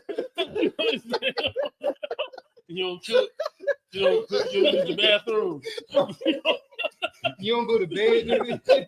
You don't cook food out. You in the living room all day, huh? What kind of deep is that, bro? You sit in the living room. You got a day bed in your bedroom. That's crazy. I'm telling you, yeah, y'all go, bro. Oh Lord! Oh my God! He derailed me, bro. I was going somewhere. So what you think about it, bro? What you think about it? I agree 100%. I mean, we can sit here and as I was taking it and unpack, I was like, you know what I mean? And I think that we're gonna dive deeper into it on the next unpack this Wednesday. We can keep on pointing back and say, but what about this? And what about this? And what about this? And I mean, at the end of the day, I think our biggest and most upfront in our face, the biggest fear that we should have, it's not fear, but the biggest trial that we have is within ourselves and amongst each other. It ain't like it was back in, you know what I mean, in the 60s and said, yeah, we're not living that life there. We're not living that. So I think we need to worry about our accountability more than any. That's what's going to be most beneficial to us at this point. Mm-hmm. Okay. It's community building. At first, you start like Michael Jackson said, the man in the mirror. You know what I mean? You get your family squared away. Then what talk to your neighbor. Michael Jackson. Oh, my bad. My bad. I keep going. This nigga stupid. My bad. But yeah, like I really think that's the biggest thing we need to really be focused on. So as I was looking at that, Pat, but like I got some smoke. Hey, shout out to Patrick again, bro, for sticking around. Hey, pull back up this week, like please do, because like you say, like I think where we ended the conversation left the conversation. Trying to say pull back up so you can spank that ass. Hey, it looked like they was jumping, bro. If you look at the visual, that's what it really was like 5 black dudes, and he was like right there. And it looked like that y'all was surrounding him, about to jump him like at any moment. But now here's can I finish my original statement because I got cut off. Oh, you remember? Yeah, because before I got so rudely interrupted. Which room you in right now? This living room. The garage. This living room talk. This living room talk. Okay, but what I was gonna say, what he was saying does make fact because like we're a culture. I think me and Cam was talking about it earlier about like social media has made us like just care about like the results and not the work. And so we're a culture that like if you look at like small business, a lot of people are starting businesses. But if you look at like job creation, not a lot of black people are creating jobs. And I think we need to start holding ourselves like when it comes to accountable. Like if you're an entrepreneur, we shouldn't look at like how many like luxury cars you got and judge your success. Like how many jobs did you create? How many people are you feeding? And I think we start looking at like business from like that point of view. Then we're only going to see like ourselves because then we'll have the own power. If you're a black man and you're employing 80 other black people, that's power. And you're empowering other black people. And say them 80 people eventually go on and empower another 80 people. And then, you start creating. And I think that's how we needed to start looking at like just business and the way the game works. We're so like ignorant to like how stuff actually operates in this country. And it's because they literally kept education from us. They kept us segregated in schools and didn't teach us that. And so as we learn the information, of course, we learned it later than other, but as we learn it, there has to be some change in behavior. Can't just keep on doing the same thing once you know better. If you knew better, you do better. And so now that we know better, it's on us. I'll leave Cam with the last words on this one. Oh, okay, all right. So I thought you was about to say some words. Oh, I can, but I don't really matter. It'd just be agreeing with them. No, this conversation with black folks, you're right. Like kind of being like crab in a barrel. It's like crabs in a barrel type thing, really. Like, right. I always, I think to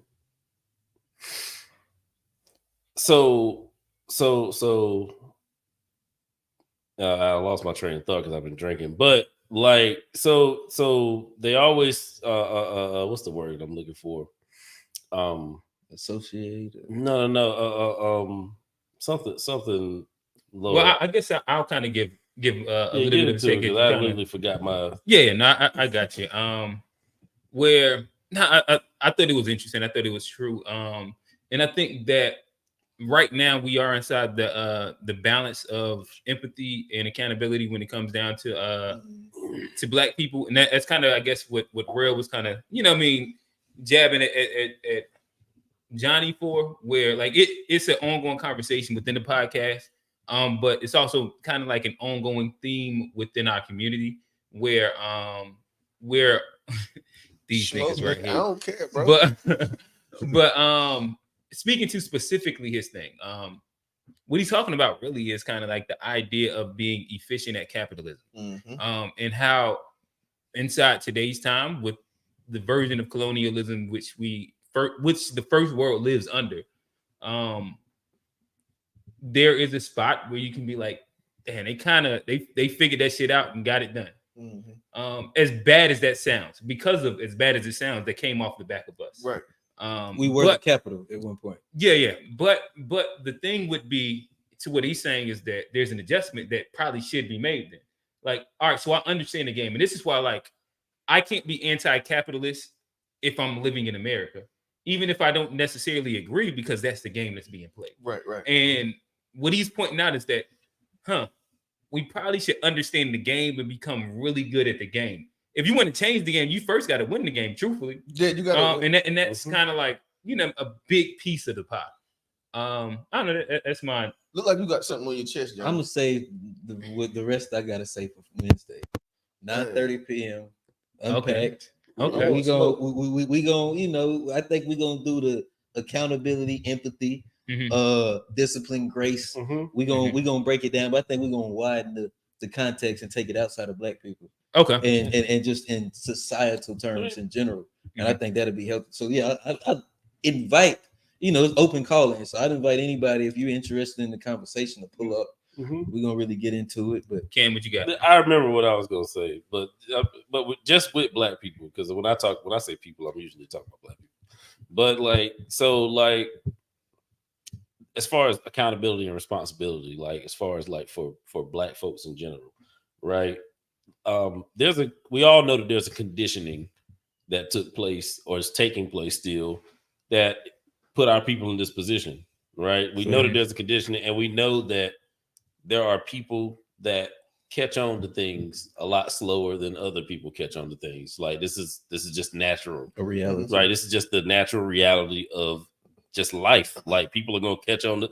So it is, I think, those of us who understand certain things, right? It is our responsibility. We need to be accountable, and that we need to be teaching these people that don't understand it.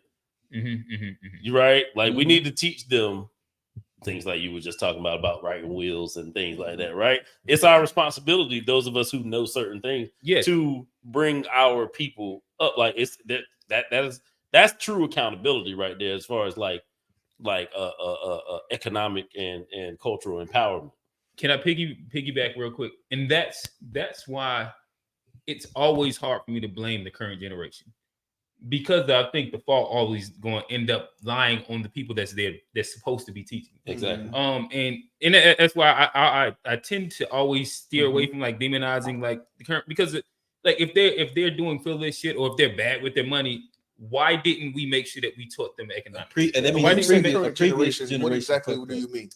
We're not the current generation. You're talking about like, if we're talking about kids, right? Okay. We're becoming and then again, like if we're talking about like, I don't know, like millennials, or we're millennials, Gen Z. Then I mean, like maybe we go to our parents or something like that, but a bit of that still lies on us. And to me, like the thing is our siblings, like my sister, our younger siblings will be Gen Z, if we have like that just graduated or in college now.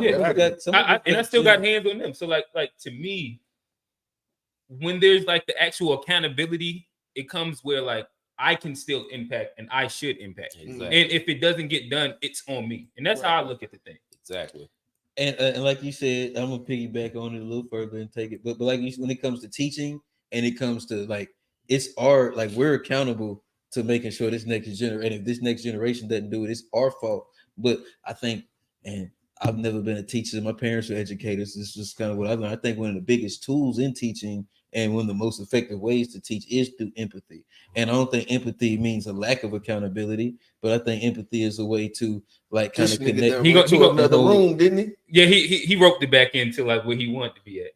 But I get it. It's an unpack for Wednesday. And like I said, I hope I can pull up, bro, because I come back, pull up. I'll be there. I'll be there. So Cam, what you have to understand you and Patrick is that can eat some barbecue and come at me.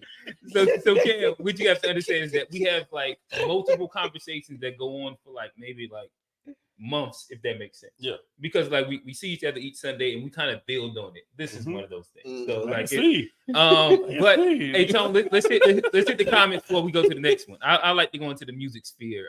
We got Cam here, so I think that'd be fun. The man is 100% correct on what he's saying. If you see someone is winning, why not mimic what they're doing? Puffy did it to Russell Simmons. LOL. That wasn't a good example. I've been saying, big LOL. I've been saying that about the Hispanic community. LOL. Watching them, brother. Matter of fact, I'm just real quick. They inspired me the other day. Like my daughter's bike, I keep it in my car because she likes to try to ride the little bike around the house and stuff. So I just put it in my car. My trunk's pretty big. Anyway, I'm sitting there looking at these. It was nice. What was that? Thursday? It was real nice on Thursday, I believe. Yeah, it was. And as I'm riding through the neighborhood, coming home from work, even though I don't work I probably work like 10 hours. You know what I mean? On Thursday, I'm coming through it. I'm like, yeah, man, I'm ready to go ahead and get in here and do my. And then I see like two to three different sets of Hispanics riding bikes with their kid out there kicking the soccer ball and stuff like that. And I was like, man, I'm gonna take her out. We're gonna ride the bike today. You know what I mean? It's been a minute since we rode it. You know what I mean? And she enjoyed the shit out of it.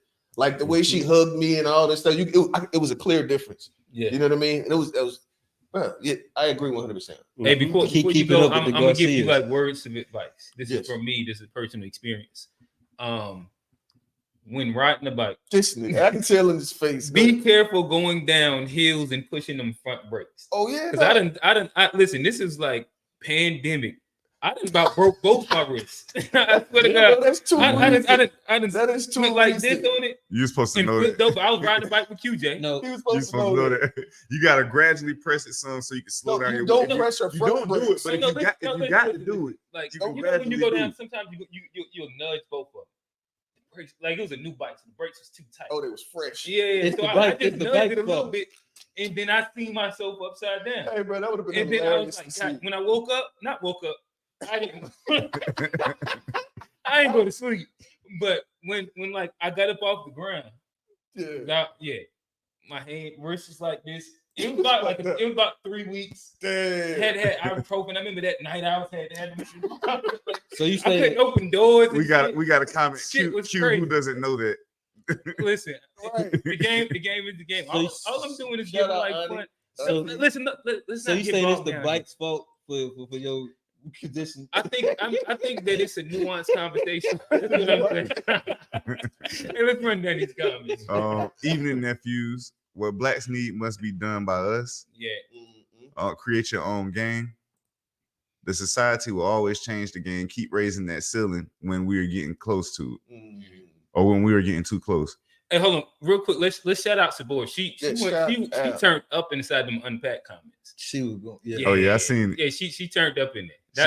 She said y'all letting them get away. Yeah, she said y'all was blazing. No. She said Patrick called us unhinged. And she was mad. We didn't say nothing to her. Nah. I think we handled that good though. It was a reason nobody said anything. Like we knew he was out of like when he said that, but it was let us. He did also tell Johnny go sit in the corner. But never mind. Let's keep reading. When he said it though.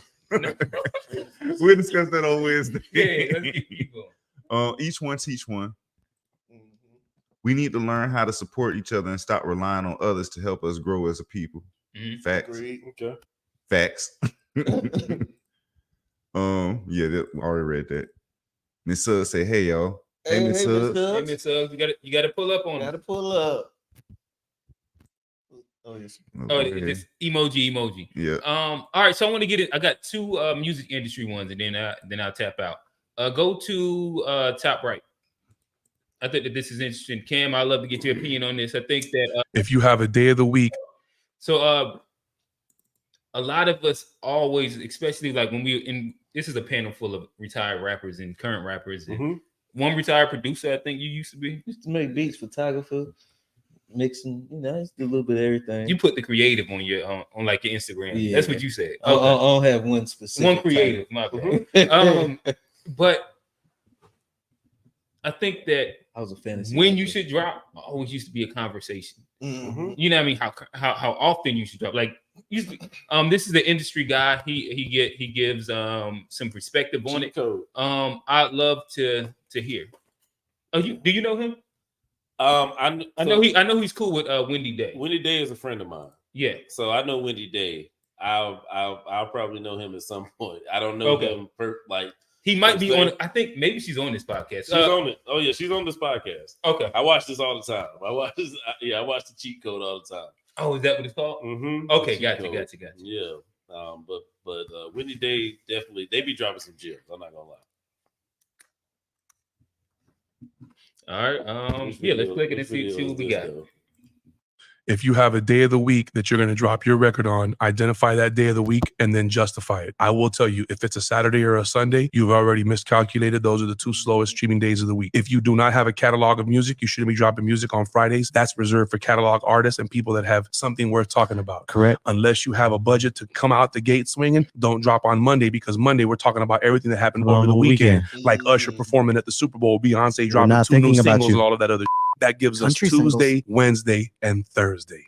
Well, if I haven't dropped a whole bunch of music and I've only got a few songs, I don't want to drop on Thursdays. You want to know why? Because on the weeks that I'm not dropping music, I'm going to use Throwback Thursday to reintroduce the records that I've already put out that people haven't heard. Sounds like a plan. And if you have a day of the week that you're going to drop that feels very. So what was the best day? And the thing is, I felt the same way Tuesday about Wednesday.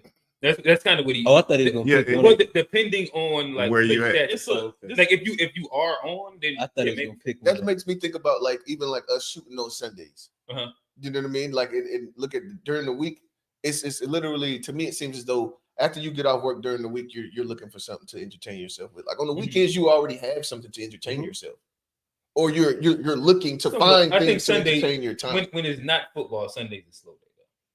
I mean, you got the cookouts on Sundays. It's a lot of different things on your day play off. in the background of a cooking. I was about to say, in our case, it ends up working out though, because we record all the content for the week, and then people like me who were driving got time to listen. It's also what he's saying is from like a general perspective, though. Right. So from a general perspective, and I think music is different than podcast content. Yes, so from a general perspective for an independent artist, what he's saying is absolutely correct. Like when you drop on certain days, you competing. Mm-hmm. You're competing with famous motherfuckers. You competing with everybody. Don't be Friday. Right, exactly. That's when everything drops. Everything drops on Fridays. Movies and get watched. I still don't understand why everybody drop on Friday. Yeah, everybody drop on Friday. I'd be like, why don't we do including movies? Like you're not just competing with music, you compete with the movie scene too, because they drop on Friday. So what he's saying from a general perspective is real, but at the same time, that there's still a subjective side to music. So like if you have a fan base, if you do have a solid fan base, right. You can tell them that, I'm dropping this on, I don't care what day it is, like I'm dropping this on this day. It could be a certain number date. It could be 1-1 or like 2. But I think he prefaced that at the beginning. Yeah, like exactly. if you don't have a fan base in catalog. Hey, I mean, Cam, can I ask you a question? Because you like you say, you're the industry, you're a guy. Back in the day, it used to be Tuesday. Back when it was like physical copies, right? Yeah, it used to be Tuesday where everything dropped, and now it's Friday.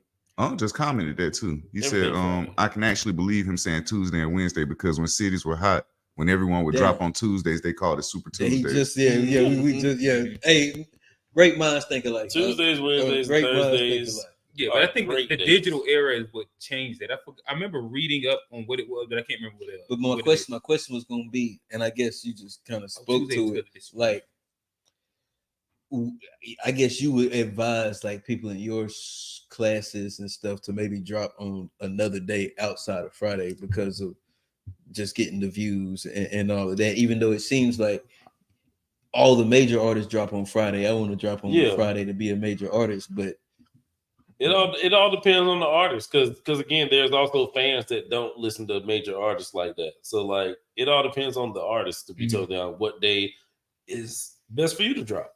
Okay, what day is gonna be best for you to drop? Like I've dropped on a Friday, I've dropped on a Wednesday. Like I test. I do a lot of test runs. So like what he's saying from a general standpoint is spot on, because like yes. On Monday, everybody is talking about what happened over the weekend. Like everybody's talking about what happened. On Friday, everybody else is dropping. Mm-hmm. Everybody else. I don't know. Maybe I'm just more of a numbers type of person.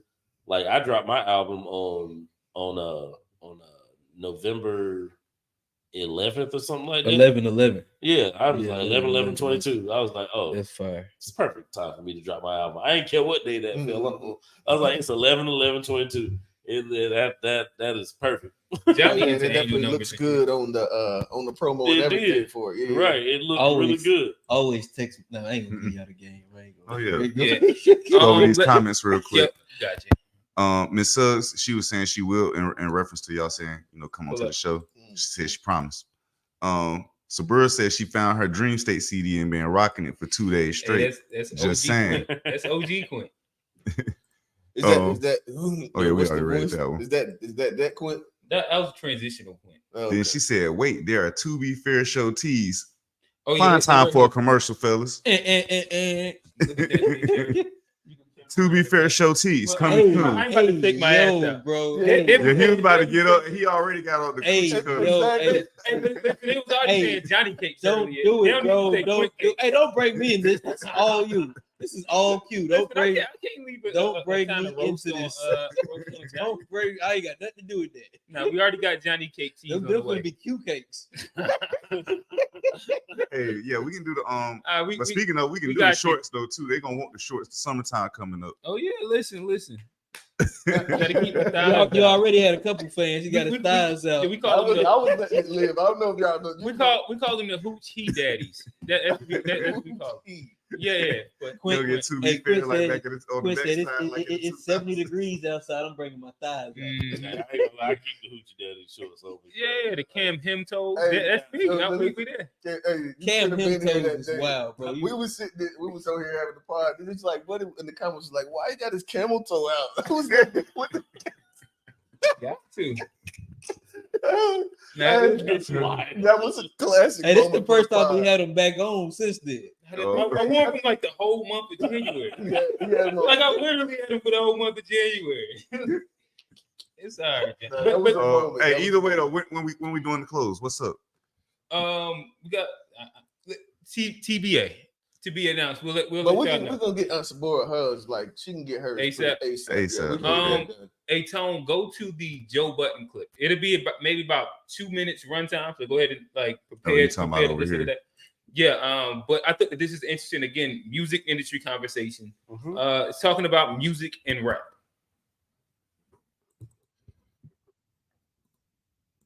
And finished. I don't think none of these people are making any coin from the music business. I don't. I agree with that. That's kind of what I've been saying. That's think why they find other avenues to get their money. I think it's much worse than we letting on. We don't even have no way to get this type of information because it's all at the tippy top, and we don't talk to each other. And it's tech games. They gearing up for whatever is to come, and they're a lot earlier than I knew. They've been playing. They've been playing for years. Like seeing the big press outlets bigging up certain types and styles of music has been an indicator to me, where musicianship, performance, like actually being good at being a musician, has been cast aside for years and years and years, but slowly getting worse. It's kind of opening the door for AI everything, essentially. So they've been building up. They are a lot earlier. They started this back a decade ago, maybe a decade ago, than I could have ever imagined. I'm with you. I think there's a focus on streaming. AI, I think there's a focus on just replacing you guys, the artists, beings, right? Yeah, the artists. They got. I think there's a focus on the world music, Latin and country and all of whatever their hot genre is. What else do I think? I just think rap is cast aside. The 50 years of hip hop told me that. How much of the pie there even is to distribute amongst artists tell me that. The way albums don't drop anymore tells me that. All of you artists getting your money from somewhere else tells me that. Last year, no #1 hip hop album for however long tells me that. 6-7 the months. #1s that came tells me that. Travis, Uzi, Drake. There's only 7. There's 7 rappers that they focus. I don't know what y'all think. This is a very interesting. I mean, I think it's difficult, man, because I think it comes down to consumerism, and like what he's speaking about is like consumerism. I think there's still people out there that make good music. I don't think that's ever going away, but I think he's talking about like what's getting pushed, and I don't think that's going to ever like take away from people making good music. I think there's always going to be good music out there, but I think there will be a need. There's going to be the need to focus as far as consumers and like what we choose to focus on, and if we really care about artistry and stuff, we probably need to quit listening and quit like big upping. So it's hip hop artists. That's kind of what he was. It's he was talking about the AI part too. Like it's on life support. Like I mean, you can come back from life support, but it's not like you touching on the right subject though. Like it is the consumer. So what he's saying is true, right? Niggas is not making money off of their art. But it's not completely true because there are niggas making money off their art. Right. Depends on if they on Bandcamp. Right now, I'm dropping my album Bandcamp, like Fried Fish and Pancakes. That's gonna drop on Even. Okay. Even that bit. If you know who La Russell is, that's what La Russell is. Right. Yeah. So like, there's different platforms where people are making money off of the art, like the actual music. But what he's saying is true because of what the mainstream media pushes. I think that the listener is changing right now. The listener right now is getting tired of being fed what they should listen to, which is, what we've been listening to in mainstream media with, whatever it be. I don't have a problem with any of the, I like sexual, raps, and I don't have a problem with it. I don't have a problem with it. I have a problem with it being pushed as the main thing. Because it's not the main thing. Like you're gonna have people that rap about their life, and if their life is over sexualized stuff, like it is what it is. If their life is killing and drugs, like that's what it is. But what is being pushed out to the forefront? There should also be a lane for niggas who go to the grocery store and just average. Like there should also be a lane for niggas who just trying to be a good. And the listener, the listener's changing. And they want to hear that type of stuff too. That's the part that I'm. But I'm saying, but like as listeners though, we have to hold each other accountable because like it's a business, and so the music only does as good as people listen to it. Yes. And so as listeners, if we hold ourselves to a standard, we're not going to listen to. I don't want to say go again. The listener never changes though. That's the beauty of it. Well, I think it's kind of it gets a little nuanced. But you cannot listen. I think we could choose to not listen to murder music. But we can collectively. We can. Like us as 35-year-olds, we all can. We can. We definitely can. We are like a different genre. Like we're classical rock. Like rap. I'm making metaphor, but yes, it's classical rap. Like we enjoy a very specific version. Them 18 to 22-year-olds, like every youth always is going to gravitate to what they gravitate to, and it's always at the fringe of what it's always been every single time. Mm-hmm. And that ends up being sex, exploitation, drugs, violence, XYZ. From movies to whatever to music, it's literally not been different inside any generation. And I think that it's going to be hard to kind of get the flip them. Mm-hmm. Like no matter what, like we all can have the old head conversation and say we ain't listening to. We done with the 90s. Yeah, we done. Yeah, we done with Sexy Red, but it don't matter. They got it on the dream reality too. But go ahead. The reality is that it doesn't matter. Like us inside that specific space. But I do think that it is a very interesting conversation where you do look at how most rappers now diversify, and this is kind of like the introduction of like 360 when. You can see the industry always moves really, really far ahead because they introduced the 360 because they understood it wasn't that much music, that much money in rap once it went digital. And so that you have to be able to like take some from whether it's the like just their person's likeness, it's their touring, it's whatever, because that's where the money is at. But I don't know, I guess you brought up the Russell, and it brings me to like a very interesting question. I'll ask you this, and I guess we could throw it to the panel. I think he has a really interesting concept of selling shares of his music. Yeah. What's your thoughts on that? I think it's genius. First of all, like because as a fan, like you have to think of it from like a fan's perspective. Like get in the fan's shoes. If you know that you buying this album is also you buying shares in the album. I don't care how much money I'm getting from it. Because I was going to get it anyway. Yeah, I was he does the shares of the albums, shares of the freestyle, shares of songs. Exactly. Like it's genius. I mean, that was already somebody who was there was a couple of people did that before him. I never heard that concept. I hadn't heard of anybody doing it before him. I don't know for sure. Like it's like a stock. Like you could buy shares of the master. Oh, so you talking about shares versus what was the other? Well, I think Tory Lanez did something similar. That was with the NFTs. That was a different. No, you own the NFT. Okay, that's what it was. That's what it was. That's Yeah. different. So like, But I'm saying the idea. It seems like maybe those. It's like the Okay, it starts from a place and then becomes a lot more. What Russell did, and I want to speak from like I think LaRussell was doing that straight facts. It ain't straight like this ain't like straight facts. And I don't know. Like I've never met LaRussell. I've never like went into like his whole structure of doing things, but he drops his album on Even, and again, Even is a platform that's very much like a Bandcamp mixed with Patreon type thing, right? You can literally I could drop an album up there right now and set it for $5, $10, $20, $75, and then name your $100. It's like just name your price, and you can get things. You can get different things at different tiers. Like I have my stool, I see. right? I have my stool. If you bought it for let's just say $250, that might give you the album plus a full month or something of just right classes, right? So like you can do tiers and stuff like that. But also what he did, he dropped it maybe, I think, again, don't quote me on it, but he might have dropped it like a week in advance on there, but it also dropped on all platforms like after a week, right? Yeah. So he's doubling up on it, right? And he'll make the money that he makes from people going and buying the album, for that week.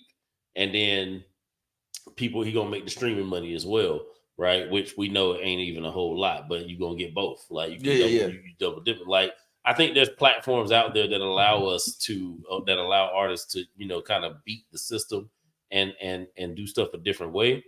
But that's like but in those songs he also sells a certain amount of shares in those songs, right? Where somebody will buy the album at a certain price and they get this percentage, and all you have to do is email them. You send them the email that they got, like whatever, and they gonna get their cut. Like I don't care if they get a 50 cents a month from the song. Yeah. Like they gonna feel a certain type of way, and it's a certain attachment, and it's a certain reason to share it. Yes, like there's quote unquote ownership to it. I think that's super fire. Like you play a nigga a song and like. Hey, I own some of that. I might get a dime. I own that. You really feel about that? I'll say even if it's a dime to play somebody else's song. Yes. Like imagine if you had enough ownership. Fuck around and just had that on in the crib just playing. Yeah. I buy a whole iPad with streaming form. Fuck it. Yeah. I got two before we get out of here, get off of like my topics. Push refresh, and I want to circle back to Johnny's question that he asked earlier. Cam had this inside his like his story or on his page. Is that me? I don't think that's me. Mine. Yeah, go to me and refresh. Get out of that tone. Right there. And click that. And this is the prompt to what you asked. Oh yeah. You asked it, so it's kind of yeah. Appreciate y'all for getting back to this. Which is more important than a rap verse? What is said or how it is said? This was a very interesting question right here because I ask my students this all the time. What's more important? What is said or how it's said? Is the clear answer is really how it's said. Mm-hmm. That's what I was thinking too. Flow and cadence. It's clearly how it's and I think that like there's a sound of a voice too. Mm-hmm. You can just not sound good. Exactly. You know what I mean? There's a voice that sounds good. Like I think that like even when you were rapping earlier, that's something that I started to notice. Like later on, like I didn't think about that when I was rapping, but now I kind of think about like what I like to hear. Mm-hmm. And it's also a certain sounding warmish vocal that has to. You know what I mean? Some people just sound good rapping. Ray, you know what that's called? Tone. No, it's tonality. It is tone. It's delivery. I tell my students, like, okay, so if you have a rapper that has really, really dope lyrics and they have really dope flow, right? We hold those rappers to high high regard, yo. If you got really good lyrics and no flow, and no flow, MF Doom. I don't listen. You're Stelly. You just not like no, Stelly got a flow. Stelly got a flow. I don't even think MF Doom got a flow. It's just Stelly used to didn't have a flow. Them niggas used to try and make me listen to MF Doom, all them Charlotte hipster niggas. Different. I ain't fucking with. I get why you say that though. I ain't gonna lie. But like, if you got somebody that has bad lyrics, but a really good flow, it still works. It still works. Listen to Busta Rhymes and Look at Me Now. Didn't Kanye come out with a song called Stupid Sweet? I gotta about anything and everything about a boom and bada bang. I gotta do a lot of things. As long as it's syncopated, you can say anything.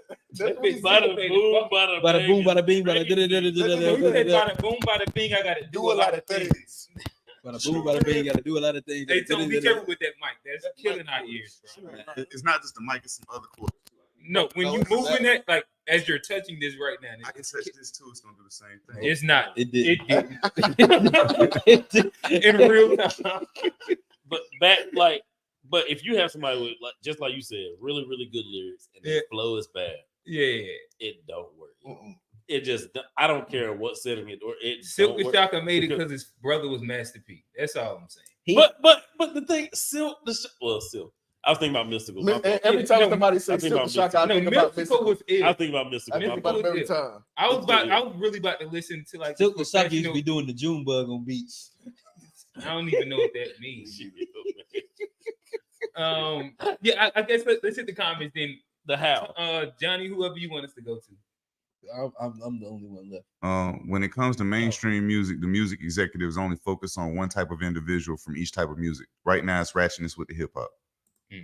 Oh, my bad. All right. So a precursor to the Joe Budden conversation was that he was responding to the previous week where he said that the female ratchet rap is done.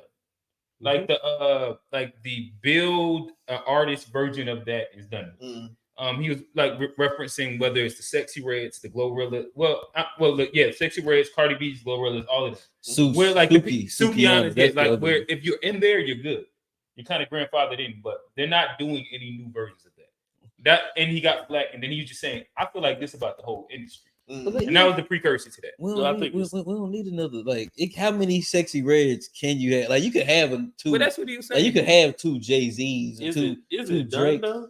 I don't know if he right about it. I saw that. I think that is moving. I think it's moving on. That's what I think. It's some tough little. I got a tough little Charlotte little rapper that's like a little chick there from Charlotte. I would challenge y'all on that and say the next 2 years we're gonna have another one. Well, I think that like you'll have a one or two, but female ratchet rap has ran the industry for the past 3 years. Okay, like they've been like the highest pushed, highest selling, highest whatever. And I think that ends up being like. You know how like there's a concentration within the industry. To me, I it felt like it was a very intentional concentration when it comes down to it. It just depends on it depends on the influence for me, because the way that you influence people is materialism. So when you show that those people have certain materials like cars, clothes, money, and stuff like that, then kids naturally gravitate to that because they like, oh, that's success. That's what success looks like, you know. Ice Spice is in the cars and she doing this and Sexy Red. But that's every mainstream rapper though. I'm about to say, and then you know the worst part about it is we can't just blame the kids, because it's not just the kids. We got grown folk listening to this stuff and banging this stuff in their cars. It's grown folk. See, that's the problem. Now, that's crazy. That's the problem. That's crazy. They got grown folk, and that's, you know what I mean? So the grown folk is falling for the same thing the kids falling for. I guess, you know, some people just don't get it, and you know, but that's just a. Now that's crazy. Because I don't hang around grown folk who listen to Sexy Red. I don't know no girl. Do I like any Sexy Red songs? Nah, because my thing is how many there is some ratchet music that I do enjoy. The thing is, I ain't about to get on nobody high horse. I like the new. I like that new Glorilla song. Yeah, Glow. First of all, that shit is fire. Yeah, Glow. That's fire. That's tough. Like that's tough. That's tough. That's tough. There's definitely certain versions of ignorant. If you don't like that, you just that is fire. But I don't put Glorilla with. I haven't heard it. Don't look at me. I haven't heard it. I think that like when I think of it, I think of the build. I don't plan no listen. When you look at like Cardi B, she was like a star first, and then they built her. where like everybody understood, and it was known that she didn't write her own raps. And like everything about her was a manufactured thing. Right. In comparison to like, at least at the moment, they're still selling Glorilla as like this quote unquote ratchet girl from not Mississippi, Not Memphis, quote unquote, facts. from Memphis that kind of got her break with Yo Gotti, and she does her own thing. She's culturally that real thing. Curbing on Curbing. I love it. That's my favorite part too. I love Curbing. I love. Hey, the fact that y'all love it so much, I'm not listening to that shit. That's good. You know, something that I stand on. This is my thing right here. Like, I don't give a fuck what everybody else like. I don't have to listen to it. Right. You know what I mean? There That's you how, go. like, I'll listen to the same shit. That's you know what I mean? real right there. I'll listen That's to the same shit. real Like, right I'm not there. interested in trying to figure out what everybody thinks hot right now. But what if you I just don't like give a it? shit. What if you just like I it? really and truly just Yeah, don't give a shit. That's actually fire though. I mean, sometimes you Hey, can nah, just like I can't something. front. I'm so late. Like, I was just telling him a little bit. I was like, you know that Jack Harlow is Jack, right? Yeah. Jack Harlow, that Vanilla song. I don't know. Vanilla Baby. I was like, bro, that was a smooth track though. He actually, it was well written. I thought it was a deep. I mean, I ain't gonna play it again. That But shit I'm came just out saying it was pretty Thanksgiving, cool. bro. I don't know that song. I'm but I know always you like, bro, go. I don't care about what y'all like right off the top, nigga. We do. I'll like the first listen, but that's as new as I'm gonna get, bro. It's the first That listen. yeah, listen, sound like I don't something care, from bro. the 2000s. Nah, Not gonna lie. well, what I like about it is the Memphis people, they still intentionally bring back the 3-6 sound. And like They got to do the Memphis juking. Oh, no, for sure. You gotta and, dance. And listen, I like the little Memphis joke shit too. I think we should do a I poll think there's an intentional on part the to it. bottom. Is what accent is worse, Memphis or Baltimore? Ooh. Baltimore. That have you heard Memphis people say music? I'll take Curbin. Music. I'll take Curbin over Skew. Over Skew. Ew. I'm sorry, yo. Yo, I had this chick from Baltimore that was in college that used to call me Calm. She used to call me Calm all the time, yo. Calm, Cam. quit being stupid. Yo, my name is Cam, yo. Calm. It sounds like you need a dot in front of it, yo. Like you calling me a website at this point. The .com bubble. Yeah. Let's run down these comments, and then Johnny, it's on you, my boy. Oh man, that's funny.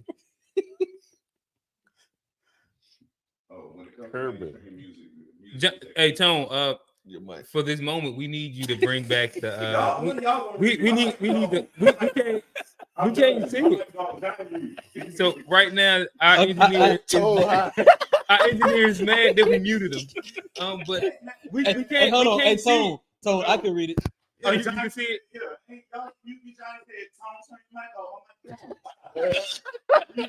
Yeah. I meant to say turn it down, not off. This way. Okay. Oh shit. It says when it comes to mainstream music, the music executives only really focus. We read that one already. Mm-hmm. You gotta highlight the other one. We didn't read it. To the next. So do you all think this younger generation listen to a certain type of music because that is what is being pushed? Basically, if you are only if you're only exposed to certain things, that is all you know and all you. Yeah, think you most want. definitely. Most definitely. We listen to gangster rap because gangster rap was pushed. They've already admitted this to us. Them comments small as shit, bro. They've literally already Tone they've turn his admitted mic this to us. down though. when he's not using it. Like there's Just turn the rappers. game down. It's the same thing. Rappers are coming out and talking about this. Yeah. Y'all keep trying to direct me from the front. I know what I'm doing. Yeah. I got to stay on the field. Y'all let me. Cam, did you see? No. we are a family here at the 2B Fan. Like if your headphones also explode when he moved that mic stand. Understand? We are a family at the 2B Fan. Yeah, they just like, turn the do. game down at the moment. We do though. We listen to what they push. Yeah. Because when they put money, cars, and clothes in these people's hands and say that this is what we're making from making this music, then yes, like not just kids, like you're right, adults get influenced by that too. They like that's what makes the money, that's what gets the cars, that's what gets the girls, that's what gets the clothes.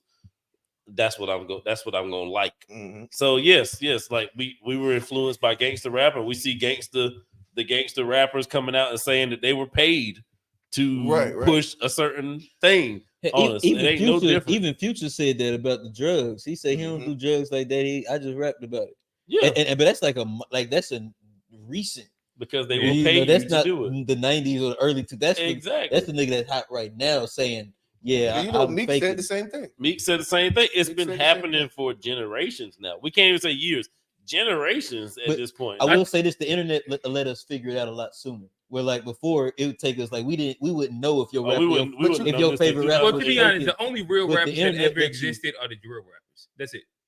Those are the only real rappers. Agreed. He's talking about real as far as like actually doing. Real, I mean, those are the only real rappers that ever existed. Yeah. Crazy as fuck and horrible. And I think you mean the only real gangster rappers? Yeah, that's what he means. Like the guys actually doing what they say. Yeah, right. I think that yes. So the thing is though, is if you notice though, it doesn't even matter if they tell us; those people will still just consume. Mm-hmm. It's crazy. I don't think that like, do we even care to pay attention to what we're doing, or are we just doing shit? Because it's like if somebody tell you everything I'm doing and saying, even though, or like the idea that Cardi B will be like, soon as her daughter walks in, she'll turn her music off. Mm-hmm. So you're saying that you won't let your own kids listen to you say the shit that you famous for, but my kids can't. But then I'll still let my kids listen to it.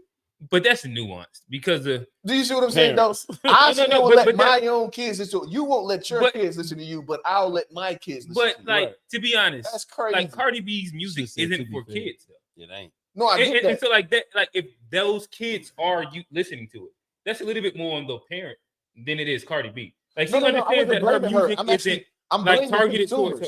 I'm blaming the consumer. Okay, got you. I wasn't blaming her.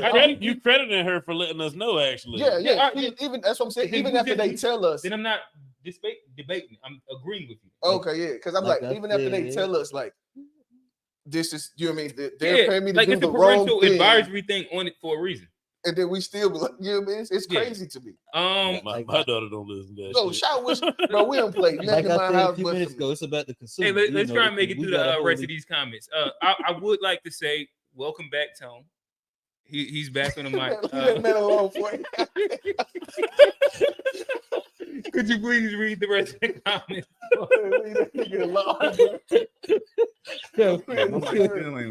Now you on? No, actually, where you at was good. Like, we could hear you. Well, my mic was turned all the way down. That's what I'm trying to tell y'all. The cord hot. I can't do nothing about it right now. Oh, you sound good. Y'all made me remember how much I drink. But I done had like 3 cups over here. We like it. Good. She got turn cam now. It's about it's about to turn up. Go ahead, Tom. I'm trying to see where y'all was at. He didn't read Sabor because Johnny need glasses. Oh. Man, hey, you come read these comments from here. You come read these comments. All right, so that first one said, so do y'all not think the younger generation? I think we. We did. All right, so right. Some voices are not intriguing. Hey, Buster, Mystical is dope. It's that deep voice. LOL. Click them as you go through. Okay. A figure that a person is going to like. Yeah, because some of them is quick.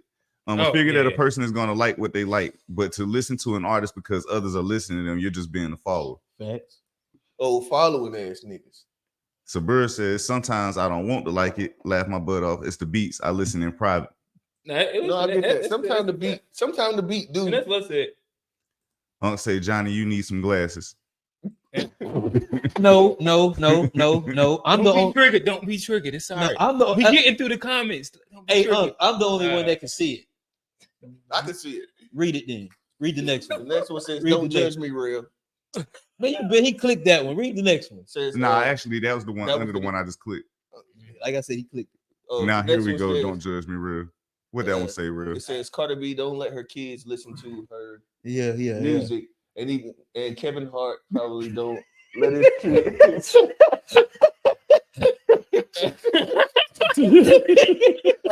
Had to lean and everything. Small as shit. Yeah, it is small as shit. All right, Johnny.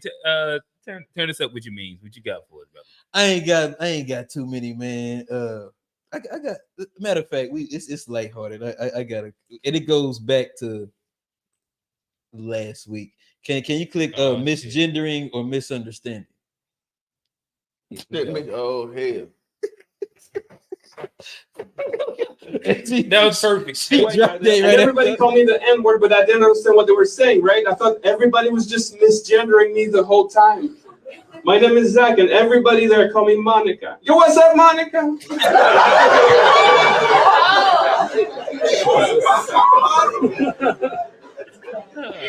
Thank you. If you're white and you don't get it, you don't have any black friends.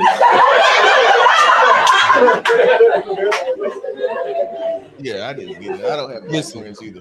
Monica, my nigga.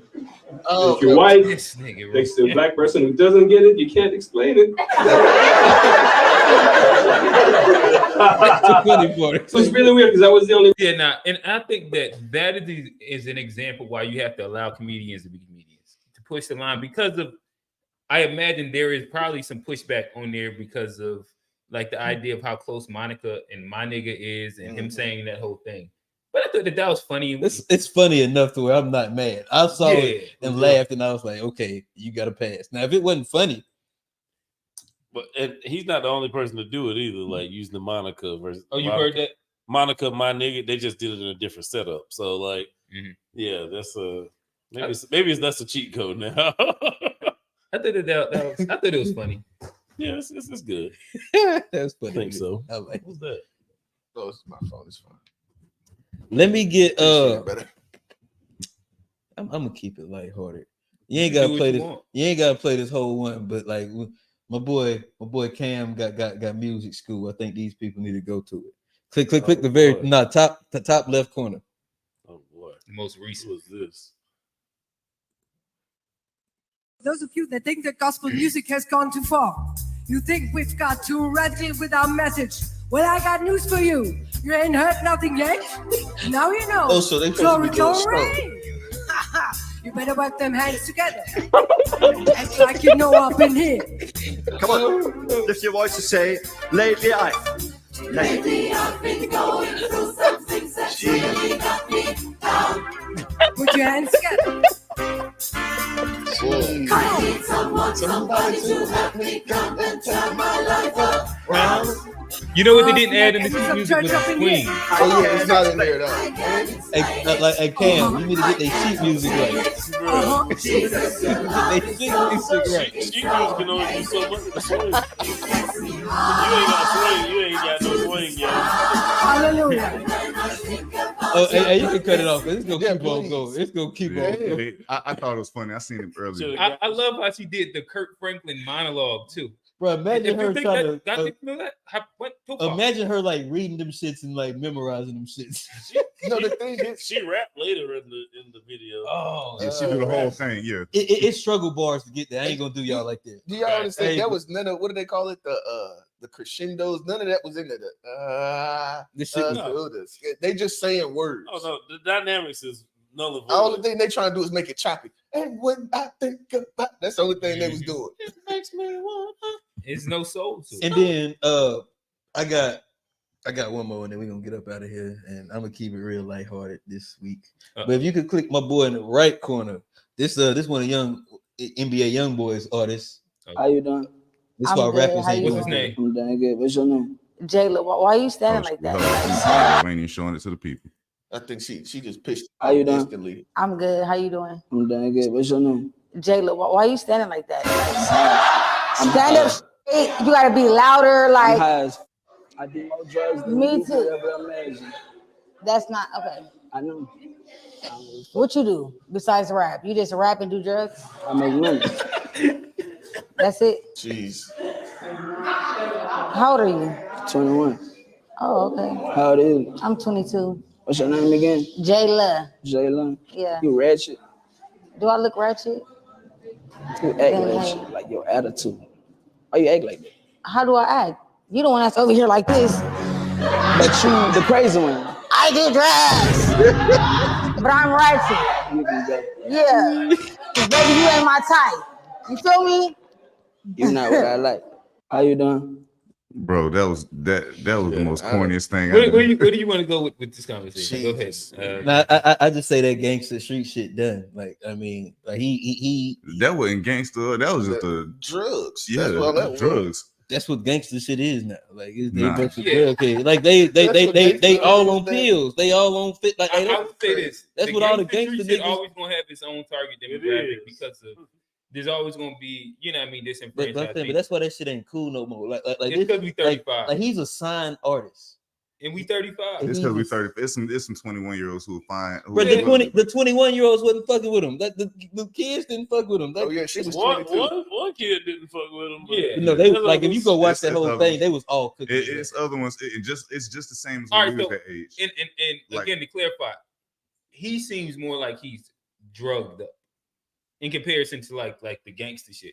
I guarantee you, if like niggas with bodies probably still winning. I was about to say, I can think back when I was 22 and the niggas with the drugs had plenty of women. Like, yeah, but we was doing different drugs. It was different. You talking about weed, bro? No. I'm That talking nigga about Molly. That nigga on the same. like Hey, niggas time who out. had women. No, hey, real. Time out. That nigga on the same drug. No, I did hear about the dude. One of the dudes I knew, his girlfriend coerced him into trying it, but that wasn't like a thing though. Like from like 2009, like Molly and Surf. I used to watch it. I hung around some dudes who had it, and it was like I literally used to watch that jump. Like we would just go over different girls' houses. Yeah, I'm gonna tell Mama real. My mama know. I ain't do it. I'm snitching. Hey, real. He on the same drugs Future was on when he pulled Sierra. The same drugs. Like, that to me look like two people that really just. But not, they weren't supposed to be. It's like an hour. Yeah. It's like an hour of this shit. I mean, I ain't gonna say it's that new like content space where like it's like it person, and then you bring in like random women and you say yes or no. But it's a clout thing, and it's like, but that shows you the dangers of chasing clout though. Like I'm sure bro went into that situation not thinking he was gonna go viral and getting clowned, but well. I think that he probably was hoping he went viral because he's an artist and he's doing like a YouTube not like show. this. Well, I guess maybe these kids don't care, and maybe like going viral like that, as long as you go viral, it don't matter. Like and like you like because like if I went viral like that, I'd be sick. But if you were a kid on drugs, and you even know if it's good or bad, probably. I mean, well, there you go. Like there you go. I guess we'll these kids, but yeah, hey kids, just say no. Like I didn't turn to that motherfucker. I'm get a dare. You do drugs? Not illegal ones. Not illegal ones. Yeah. Is that like since Biden said inside his State of the Union, all drugs should be not all drugs. Hey, like good no matter I mean, what. we're talking about the present. We ain't talking about the past. So like you said, do I do, not have I done. It's two different statements. Oh, so you did do some currently illegal drugs? No, they weren't. What did Biden say before? Which like what did Biden say? What did Biden say my before? boy Biden. What did he say before though? Biden, wow. Shit. That wasn't Biden. That was Biden. That was Joe Biden that said that. That's not Joe Biden. That is Joe Biden. No, that's not Joe. He responded. That is Joe Biden. Joe Biden. That's not Joe Biden. Joe Biden said we got a nigger mayor. That's not Joe Biden talking. I don't think. This is Joe Biden. It's not Joe Biden. Look at him, bro. That's not Joe Biden. That's Joe Biden back in the day, bro. We already have a nigger mayor. We don't need any more nigger big shots. It doesn't matter whether. No, that's Joe. That's Joe, bro. The second one is Joe too. It's Jim Crow Joe. Y'all need to look up Jim Crow Joe. Before he got with Obama. No, I'm talking about. Hold up, the dude that we were looking at just now was that's Joe too. That's Joe. We already have a nigger mayor. We don't need any more nigger big shots. It doesn't matter whether or not. That's a compilation of Joe comments. We already have a nigger mayor. We don't need any more nigger big shots. It doesn't matter whether or not they're the victims of society. Poor kids are just as bright and just as talented as white kids. So his whole voice. Joe Biden said we got a nigger mayor. We don't need no more nigger big shots. That was Joe Biden. That was not Joe Biden, bro. Yeah, that was Joe Biden. You're saying those words came out his mouth. We got a nigger mayor. We don't need. I don't know. I ain't going. But I have heard Joe say some wild because stuff. if he said, I heard him say some wild stuff too, but he always sound like Joe Biden. I'm saying that right there was stretch on. But tone, like if he said that and that was out there, how come this shit didn't come out last time he was running for president? It did. People don't look at it. First of all, that's not. First of all, like this man said when he made the crime bill, we know what the crime bill is, right? The crime bill is the one that locked up that got half the black male population and female, like half the black community got locked up off the crime bill. He literally said that when he was making the crime bill, he said I didn't ask politicians, I didn't ask the people, I asked the police. Like for like so it's not where I thought he was going with that. That's not this is you think he's gonna say the black church? I thought that's exactly what I thought he was. No, he said he asked the police. Like I know because I rapped about it. Like he literally said he went and asked the police about about this crime bill, right? Like we know where Biden stands. Like we know where Trump stands too. We know where everybody. I also stands. heard that he didn't march in the civil rights movement. Oh yeah, he didn't. He got caught up in that lie. That might be in this montage, but I wasn't trying to go there. Where he talked about me marching, I heard that shit was a lie.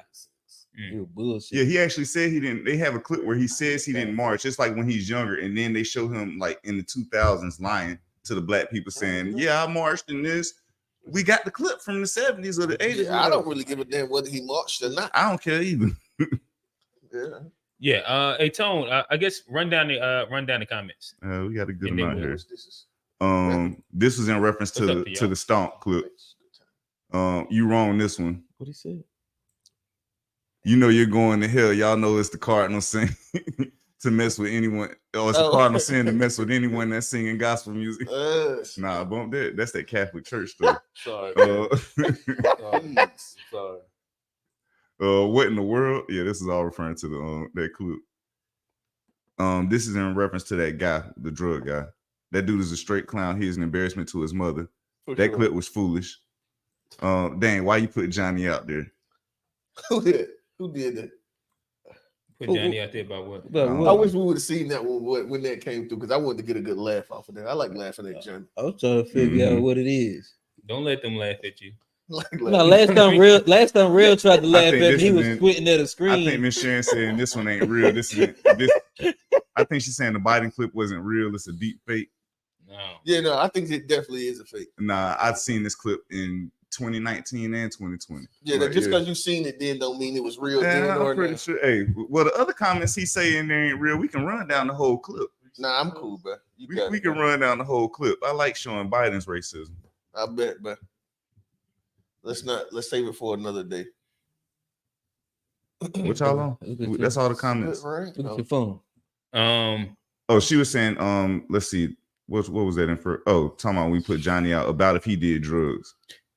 Gotcha. Oh, all right. I guess so. Before we wrap up the show, I think that this would probably make sense. So Cam, you are here. You're on the panel. We would love to hear if you have a question for us as a group, as a podcast, whether it's music based or societal, politics, religion. Gotta go anywhere. Because I really like what y'all got going on here. I love the podcast. I love the show.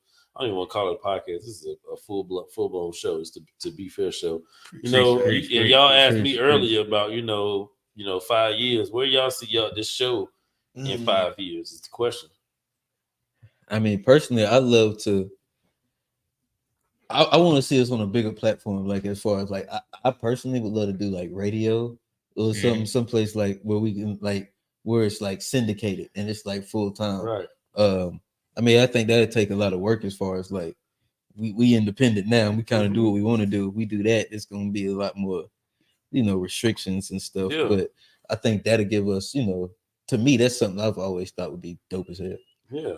Yeah. And for me, honestly, I love doing it every week. So like I think that well, I'll say this. Matter of fact, I look at like the football analogy from earlier.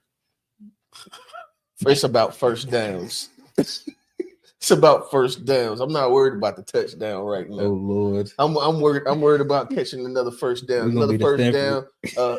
Get some more discipline. I think that what we get right here is we got a good foundation on our relationship and how we do it. Right. But I think that there's a level of discipline that we need that takes us a bit further on the business side of things. Right. And execution. So like for me, it's first downs. These minor things, as we keep executing and getting better and better at these minor things, whatever is the touchdown is, I think it'll be grand. But I ain't so much worried about the touchdown because I love doing what we're doing every week. So it's not that part right there. Like I just worry about. I like to just, you know what I mean. Like I said, the first down. That's why the analogy was good for me.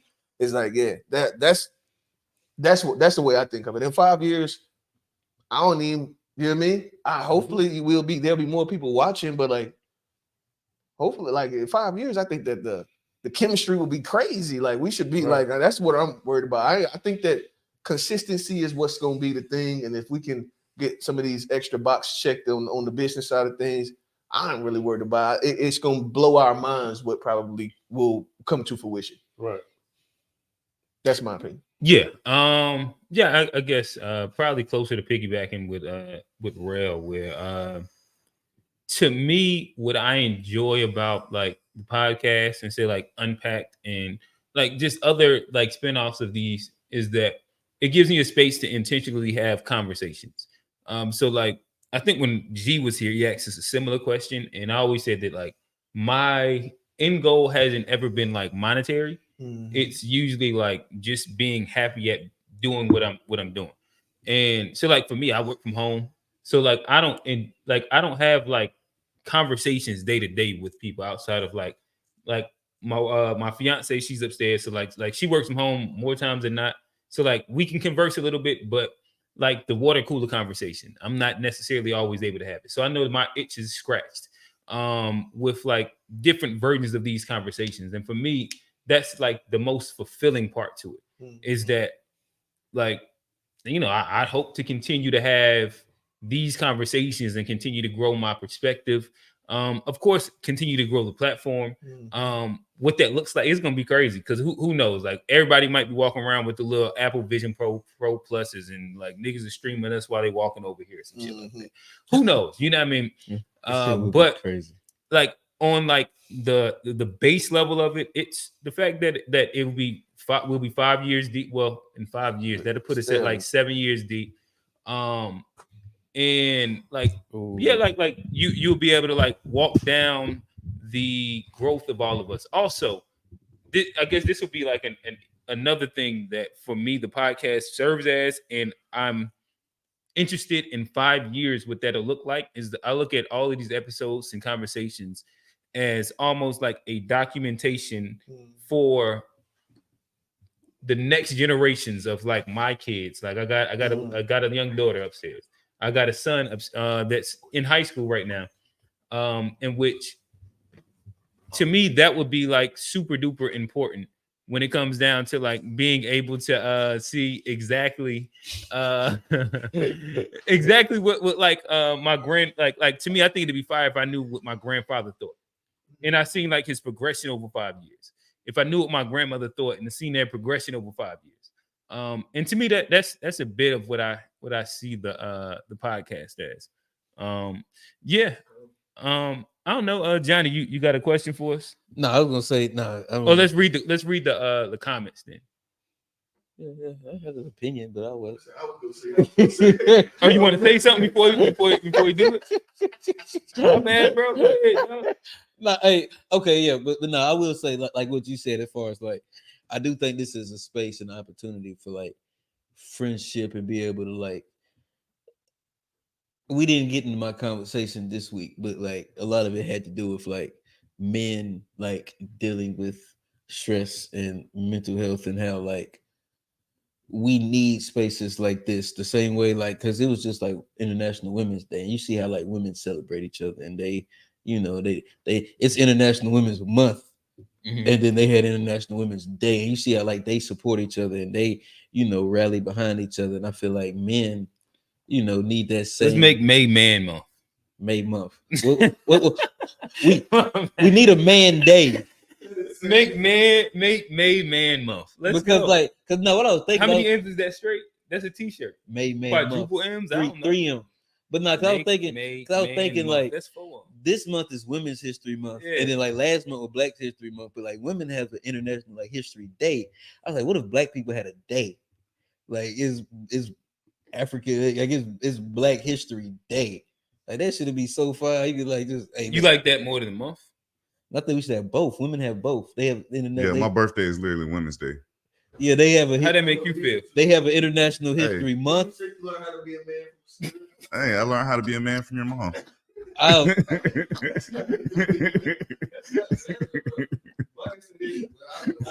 no! It's damn, like Oh no! I thought we weren't supposed to bring that back up, bro. That was supposed to be in the archive, bro. That's an archive, bro. Like that's an archive. That's what archive. All right, let's run down these and then let's wrap this up. What else did the comments say? Unc say, why are you guys afraid to talk about the red heifers? Hey, Unc, I'm not like super familiar. I looked and seen that, and I looked it up real quick. And I guess what does it deal with? Hey, tell them blood sacrifice of like cows and Jewish people. I don't know. Tell them unpack. Unpack. Like, yeah, that's.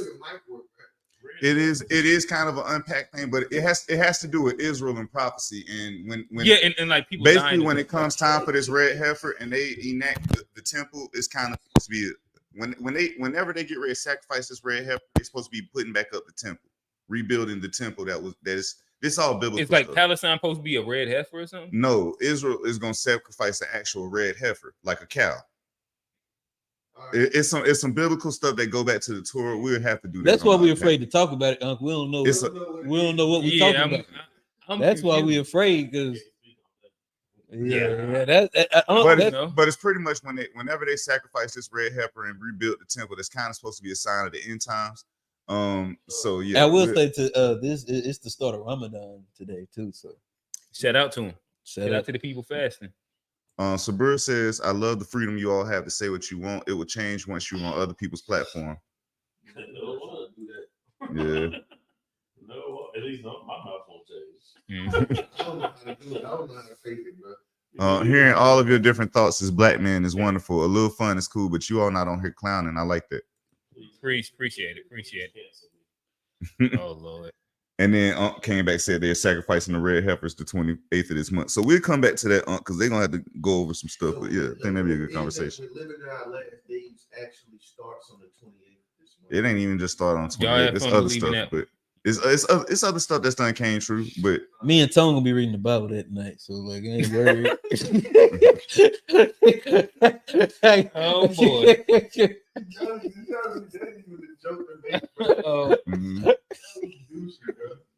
I'm Christian. I've read. I like. Wait, so you are Christian now?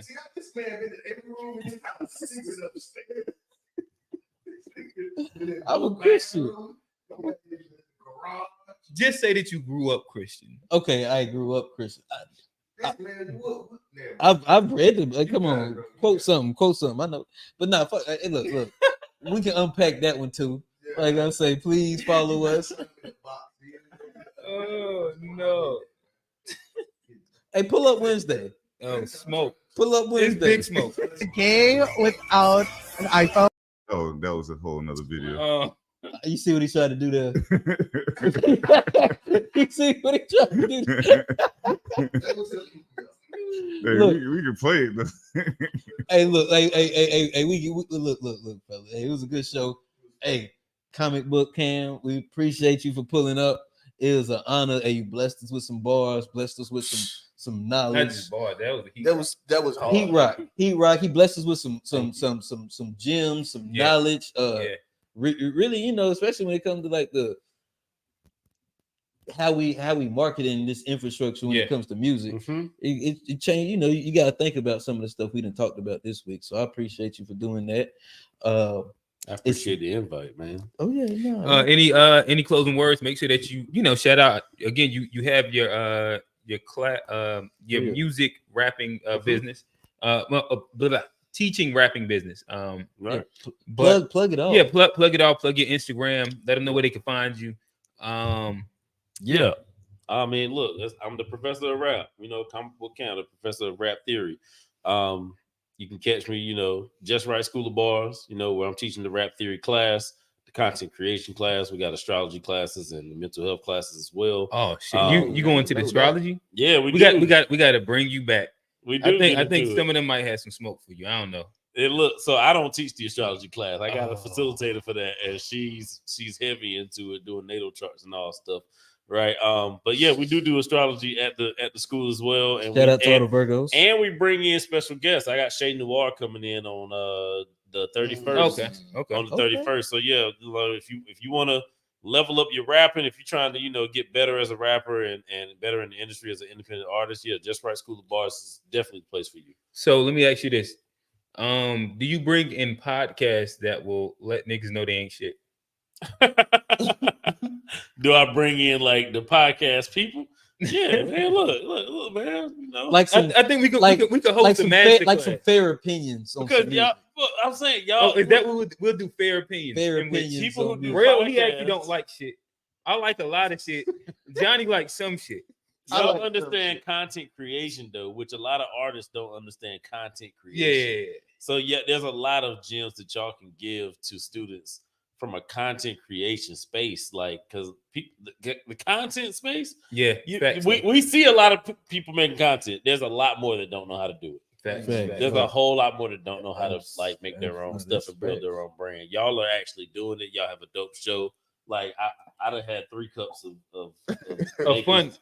Right. Y'all need to be sponsored by one of these, you know. Hey, listen, by one of these. We done had it a couple times. Yeah, it's gonna happen though. Like that's the thing. Hey, It's gonna Old happen. Hillside, holla at us. Holla at us, Old Hillside. Old we got Hillside, to what's talk up? to G about the connect. He didn't interview them.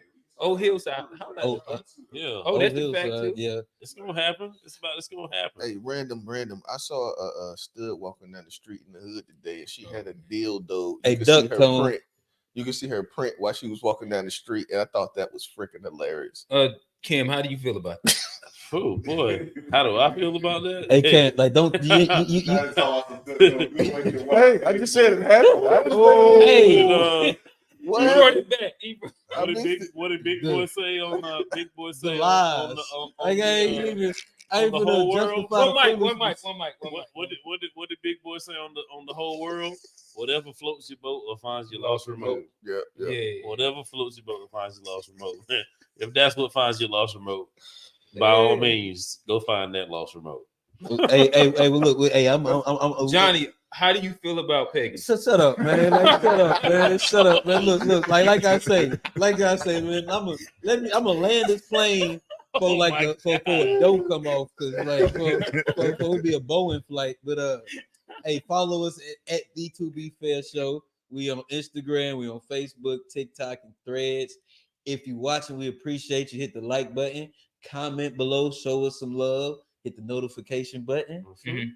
I am your host, Johnny P. We got special guest, Comic Book Cam. Fried fish and pancakes. Yeah. You know it's coming. Matter of fact, go try you some fried fish and pancakes together. Mm-hmm. And I'm putting syrup on everything too. Syrup, not just syrup, maple syrup. Don't get regular syrup. No, fried fish got hot. Let me get strawberry syrup. Hot sauce and mustard.